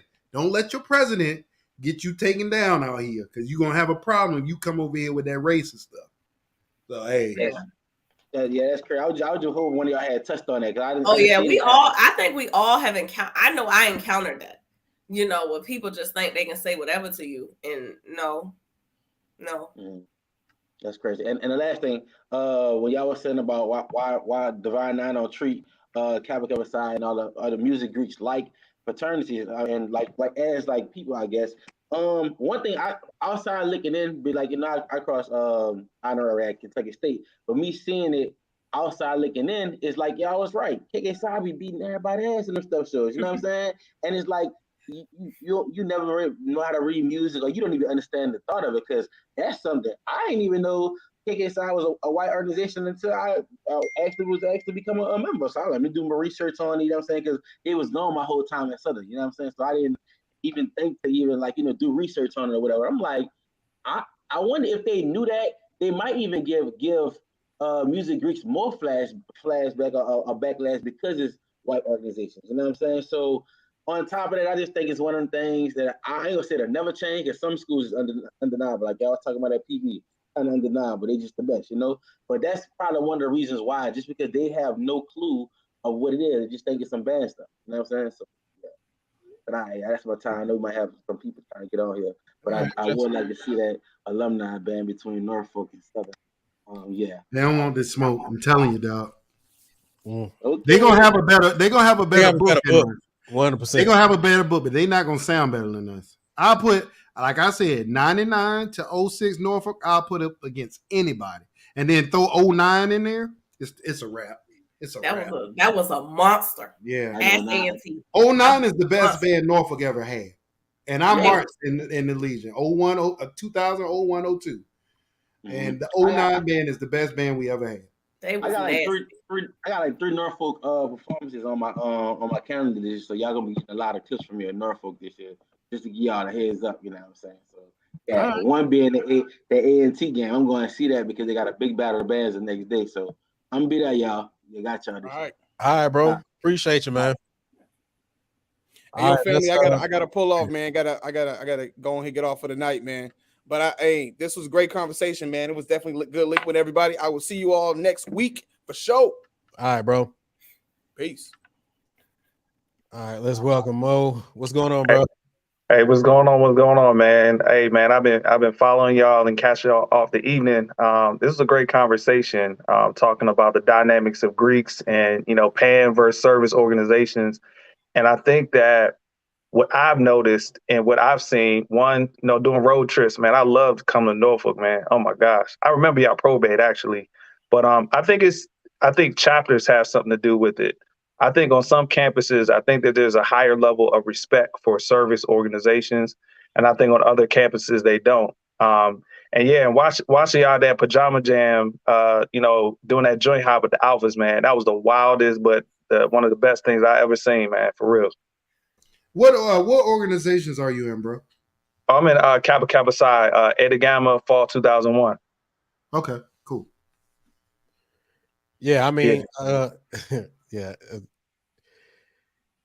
The joint high was dope. Look, okay. It was their practice run. We all know that now. It was dope. I can't help it definitely was dope, man. And Renard was my dean. So when he said when they came to Morgan, they had to go see Renard. Hey man, that's my pop. So, whenever I came to Norfolk, I definitely got quizzed up. It was same thing. You couldn't come on there slipping. Like Absolutely. For real. Absolutely. But I think that you also hit on something that's very interesting, and it's what you said about the different chapters and the probates and all that kind of stuff. Because one of the things that I actually respect and seeing it now is watching the probates in Norfolk, because KK Psi does have the availability to probate at the union now. When we were doing it during our time, like Rick said, it was at the Fine Arts Building. When I'm looking at other probates from other chapters, I'm seeing people probating in the band room and things like that. And I kind of feel like Rick is kind of right, and so are you, and the fact that we kind of alienate ourselves from the rest of the school. So it gives people that perception of like, well, who the hell are them? Or like, why, blah, blah, blah. I think that is the reason why Prairie View does have a different outlook on KK Psi and Tau Beta Sigma, because when they do probates, everybody probates. Like, there's not one person that does not probate that night, unless they just off the yard or didn't have a line. You know what I'm saying? So everybody can see who these people are, and then they have the Super Hump Day after that. And so in Super Hump Day, that makes it even more, credible, because now people are not only seeing you at your probate, but now they're seeing you, in the line, hopping, throwing the K's, blah, blah, blah, blah. Like, so I think that you're absolutely right. I think that chapters actually do dictate, the respect that those particular organizations do get on the yard. So I think you're really right about that. But the other part of it too, man, like, you got to look at it like this. Every time, like, the reason why Norfolk State's chapter of KK Psi grew in popularity on the yard, not just in the band, but on the yard. Like, we already talked about when Sebring and them crossed in 03. But every time you saw KK Psi, they were sharp. Like, I never forget when Sebring and them crossed. The first thing they did was they took the line to the sweat box, and they just came in, dog, and they were just smooth with it. And the whole line was hitting it. And everybody was like, dog, that's just sweet, dog. Like, everybody was like smooth with it. They was killing it. And I'm sitting there like, that's going to be a ripple effect. And then after that, they kept crossing these good lines, and they kept crossing people like when Joe Lee crossed, that was a huge thing because everybody knew Joe Lee on campus. Joe Lee was active. And then Antoine, when Antoine crossed, he was the drum major of the band. Everybody knew who Antoine was. It was one after another, y'all were making the right decisions. That's a big part of it. If you crossing a bunch of dudes that I hate to say it this way, that's lame, that all they do is sit in the music building all day. They must hair every time you see them. Their hair ain't cut. They look. Your hair's uneven. You look dusty. Right. Then that's gonna be the perception of your chapter. But if you crossing some dudes that's actually out here doing something, man, like, bro, that's what made KK Psi take off. And like I told Julian, there was a span of like 5 years at Norfolk. KK Psi was always in the chapter and in the everybody's thinking of best chapters on campus. And y'all brought it up about service. Cheryl did in the comments. If it was specifically about service at Norfolk State in our generation, won't nobody touching the IOTAs. Not one chapter on the yard was touching the IOTAs. They were out working every weekend, bro. I would call Mark Keys because we used to throw events and stuff on campus. The IOTAs had something going all the time. And why? Because the IOTAs was crossing 8 and 9 dudes a semester. Our chapter IOTA wasn't crossing 1 or 2 dudes. Delta chapter. Yeah, Delta chapter was out here getting it, bro. So your work dictates what you get in the chapter. Hooch, stop snoring. Yeah, Hooch is loud. I don't know if you're gonna keep going or you just trying to tell Hooch to shut up. I had to tell Hooch in here going in, y'all. I'm done, man. And Tom, what's good? Mo, what's going on, bro? Not much, man. I'm not gonna get on the band conversation, but as soon as they say the trumpet section, man, hey, I went to Morgan and we did not look forward to y'all coming into our stadium and doing what y'all did, man. He's getting we had a brand new stadium with that wall, man. It was not fun at all. Hey Mo, I understand why. Hey, Yeah, hey, the Dizzies didn't play with nobody. Nah, not at all. Not at all, man. But I had a high respect for y'all chapter though, man. Y'all really, as far as like respect and getting around and really doing y'all thing, y'all were highly respected. Especially y'all line, man. Y'all definitely brought you guys were you did your thing with how y'all dress. We taught y'all how to hop and y'all took it to another level. But when it came down to handling business too, y'all handled business, and we really respected that because that's what it was about. Come on, hey, Ada Gamma, we learned a lot from y'all. Real talk. I don't know if you hear Cheryl in the background. Yeah, she in the chat too. She in the chat too. We learned a lot from Ada Gamma for real. Yeah. And we also learned from University of Maryland, University of UConn. Yep. At those districts, those first districts we went to, we learned a lot. We seen chapters act differently, you know what I'm saying, than what we had seen in the past. So, hey, we just took what we learned and tried to take it to the next level. And the chapter here is still strong, man. They have over 50 active members. They're super active in our band, man. I'm Mo. Probably you don't know me, bro, but I'm the associate director of bands at UConn. Okay, and, bro, like our chapters at KK Sci and TBS are super, super strong, man. So it's still going. It's still going, man. That's good. That's what's up. And I saw the comment that Portia made talking about people showing up to events and not speaking to people. Like that was unheard of. That is you better take your L if you're a Neo, and then you learn, man. My first Honda, man, I was drunk and I got hemmed up for like an hour and a half trying to sober up.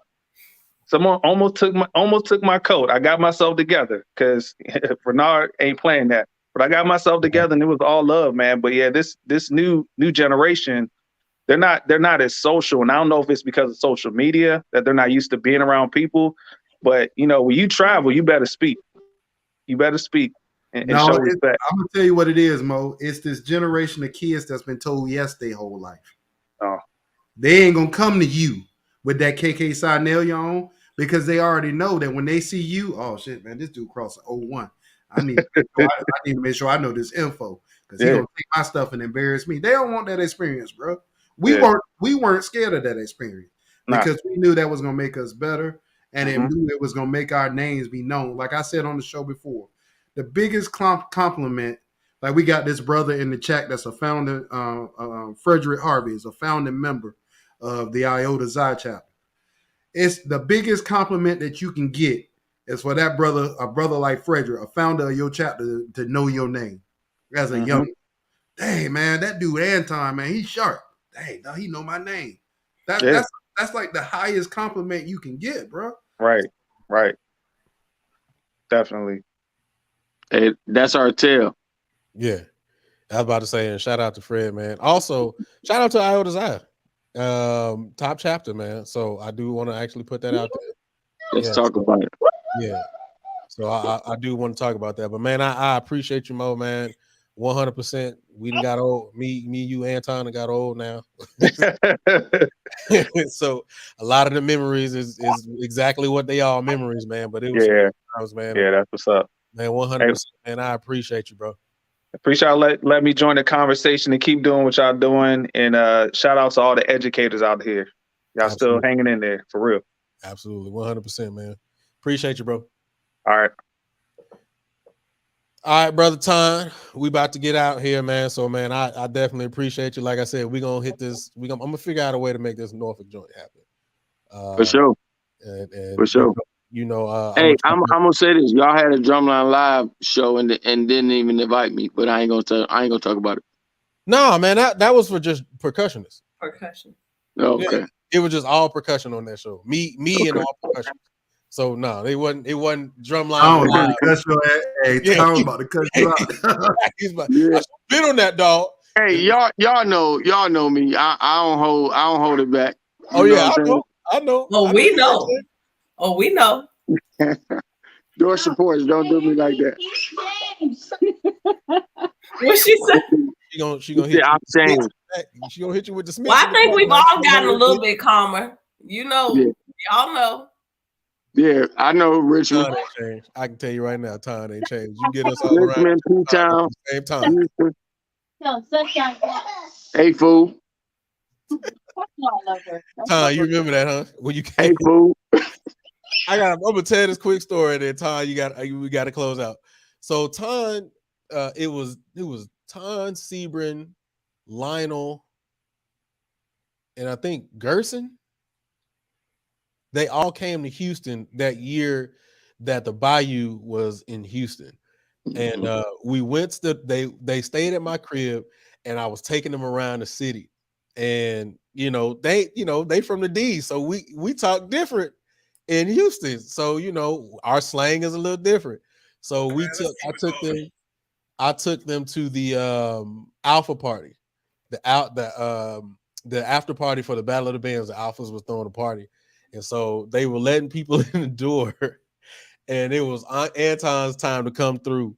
And the Alpha at the door was like, "Hey man, hey fool, chill, hold up, right quick, hold on, move back," because they were trying to keep everybody back. And Anton looked at it and was like, "Fool," and I was like, "Anton, no, chill, dog. Like that's what we say. He's not calling you a fool. Like that's what we say. We call each other fool, not in a derogatory manner." He was like, "Oh," I was like, "Dog, I don't need this right now, dog." So I'm pretty sure Anton is still the same Anton. He in certain areas. He'll do it. Yes. Yeah, see, I told you, I knew it. But I'm a different person, man. I'm real calm. Got to be. You know what I mean? I'm calm. I'm cool, collected. You know what I'm saying? I take it easy. And you got them cheering now, man. So I understand. Exactly. Yeah, you have to calm down when you got those. Yeah. But all right, bro, we got to shut it down, man. But I do appreciate you, man. I'm gonna get this show together. I'm gonna make sure you own it. Hey, I appreciate y'all, man. Y'all take it easy. All right, bro. All right. Take it right. All right, man. Let's get ready to shut down. I did have that giveaway, man, that I did not forget about. So I'm gonna go ahead and ask the question right now. And I'm hoping this algorithm works. If not, then I'll just do it on my own. But whoever gets the answer correct will get a free piece of merch. So the question is, this is specifically for KK Psi and Tau Beta Sigma. That's weak. Thank you. I appreciate it. Yeah, you weak. I appreciate it. Here we go. Trash. I appreciate it. Thank you. Okay. Anyway, the question is this: who was the second Black national president of KK Psi?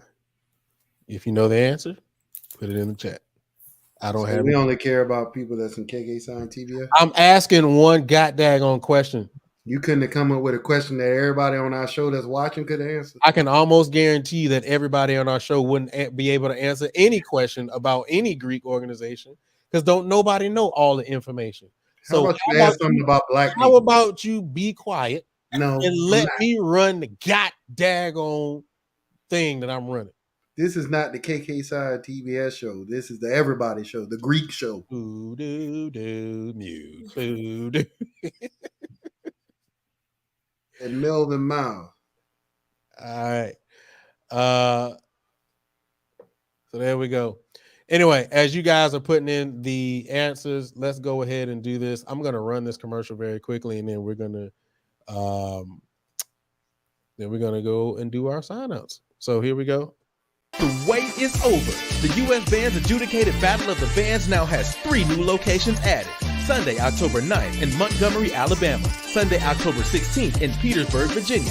Saturday, November 5th in Raleigh, North Carolina. And Saturday, November 12th on the campus of Prairie View A&M University. For more information, go to www.usbands.org and we'll see you there. All right. Rick, real quick, do you want to talk about that real quick? Sure, man.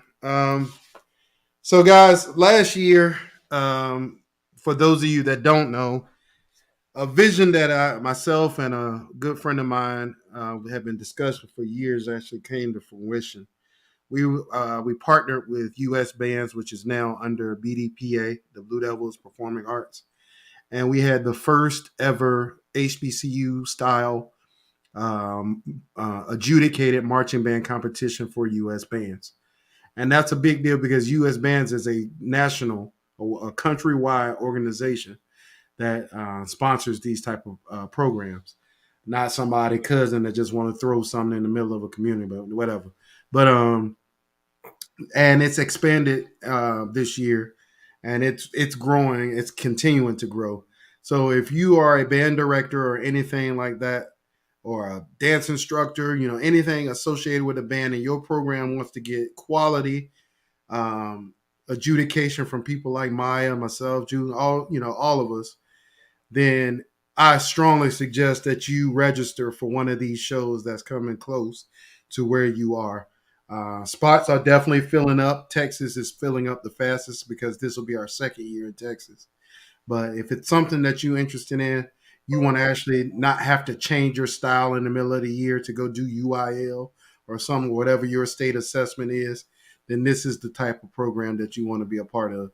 We have world-class judges that are going to be judging these competitions, not just some band head in the middle of nowhere with no type of degree or anything in music. It's the real deal. So sign up. The sign-ups are available right now. You can just go to the U.S. Band's website and you can find the date that you want to participate in, and we'll have that available for you and your band program. So, yeah. Appreciate you, good brother. Yeah. So, yeah, get your kids signed up. Get your baby signed up. We are going to be part of that. We're going to be judging that. Rick is going to be doing all them joints. And then Maya will be judging the Prairie View one, I believe. And then I will be judging in Virginia. So please get your babies signed up and your program signed up. Let's fill this thing up and make this thing something, man, something special. As Rick has said many a times, even last night in our meeting, FUBU for us, by us. All right. I ain't gonna sing the song though. All right, so let's get ready to roll up on out of here, man. Also, the winner of that giveaway is brother Freddie Harvey. So Fred, if you can, as a matter of fact, I'll put it in the chat for the way for you to pick up your merchandise. I'm going to be trying to do at least a giveaway once, maybe every show or maybe every other show. So just guys, be on the lookout for those questions. I'm generally going to do them at the end of the show. So stick around so you can get those questions. And generally, more or less, the questions will be designed around whatever our topic of discussions will be. All right, let's go ahead and close out. Maya, what's your final thoughts? Anything you got for the culture? I mean, great show. Very, very, very, very intricate, very detailed, and very different. But I think that it was definitely necessary and categorized a lot of things that we don't talk about. I mean, which is the basis of the show anyway. So very happy to be here. Can't wait to do it again next week. It's funny to me when you say you're happy. I'm very happy to be here. That's all I hear when you say that. Hey, Maya, do me a favor. Don't log off when we shut down. Okay. Thanks, buddy. Rick, any final thoughts? Anything you got for the culture? Couple things, man. First of all, y'all, I got to give y'all that hot music. All right. Pusha T put on for Virginia, man. This doggone new Pusha T album, A, is hot, and B, it's like this man went to Norfolk and wrote this album. The first track on the album is called Brambleton. And for y'all that don't know, Norfolk State is on Brambleton. So, or off of Brambleton, off of Brambleton Avenue. So, hey, go check that new Pusha T out. And PJ Morton got that new album dropping on Friday, the Watch the Sun album. So if you want some good music, that's a good one. And an off the beaten path one. Like, I like emo music, y'all. It's this cat named Labyrinth. I do too. I love emo music. I grew up with it. This guy named Labyrinth, he did the music for that show Euphoria, which is a great show. If you haven't watched that show, it is one of the most effed up shows I've ever seen, but it's a great show. And of course, Hooch would snore right when I'm talking. But a couple of things, man, band related. It's easy for people to criticize, because it's easy to see criticism and it gets clicks and likes. But I want to give a shout out to a couple of programs. Southern University. Southern University posted their Wind Ensemble performing Ride, by Samuel Hazo, and it's damn good. I mean, like, Southern, kudos to you guys, man. Like I can sit up here and be a man when, when something's great. But it raises a question, and I know we'll talk about this on another show. If you're able to play with that blended, never mind, whatever. Congratulations to Sun. I'll just leave it there.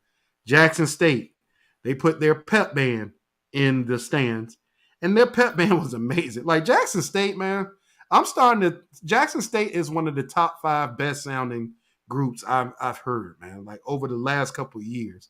What Dr. Little and the team is doing there, man, like Jackson State, man, kudos to you guys, man. The pep band sound great. And last but not least, y'all know it was coming, but I don't care. That clip of PV playing that War by whatever his name, Young Dirt or whatever his name is, Little Dirt, whatever. Y'all need to go check that clip out. PV was bringing it. And I know the haters gonna come out and find every reason why it sucks and all that. Go listen to the clip. PV, y'all moving in the right direction, man. Hopefully we get that same type of energy moving into next season and through the season. Hopefully the students learn that doggone music. And then lastly, man, there's some videos online, y'all, that I would like for y'all to check out. Hebron High School in the Dallas area. They have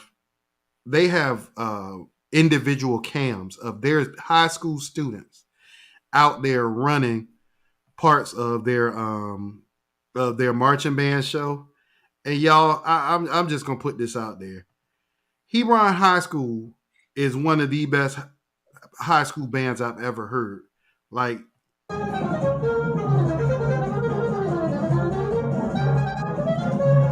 in marching band. I'm sitting there like these kids are out there as high school students playing at that level. So go check out the individual cams of Hebron High School playing their show from this year, and go check out this show. It's amazing. So support Black, stay Black, y'all. Let's keep each other uplifted, and we'll see y'all next week. All right, Portia, any final thoughts? Anything you got for the culture? I do. Support these organizations. Don't just be a t-shirt wearer. Though there are no alumni, no grad chapters or KK Sign TBS, reach back. See if they need help. They do need it. And if you are in a D9 organization, get active. It can't sustain itself if we aren't participating. Get active, get financial, and be a part of the organization that you chose. That's all I got.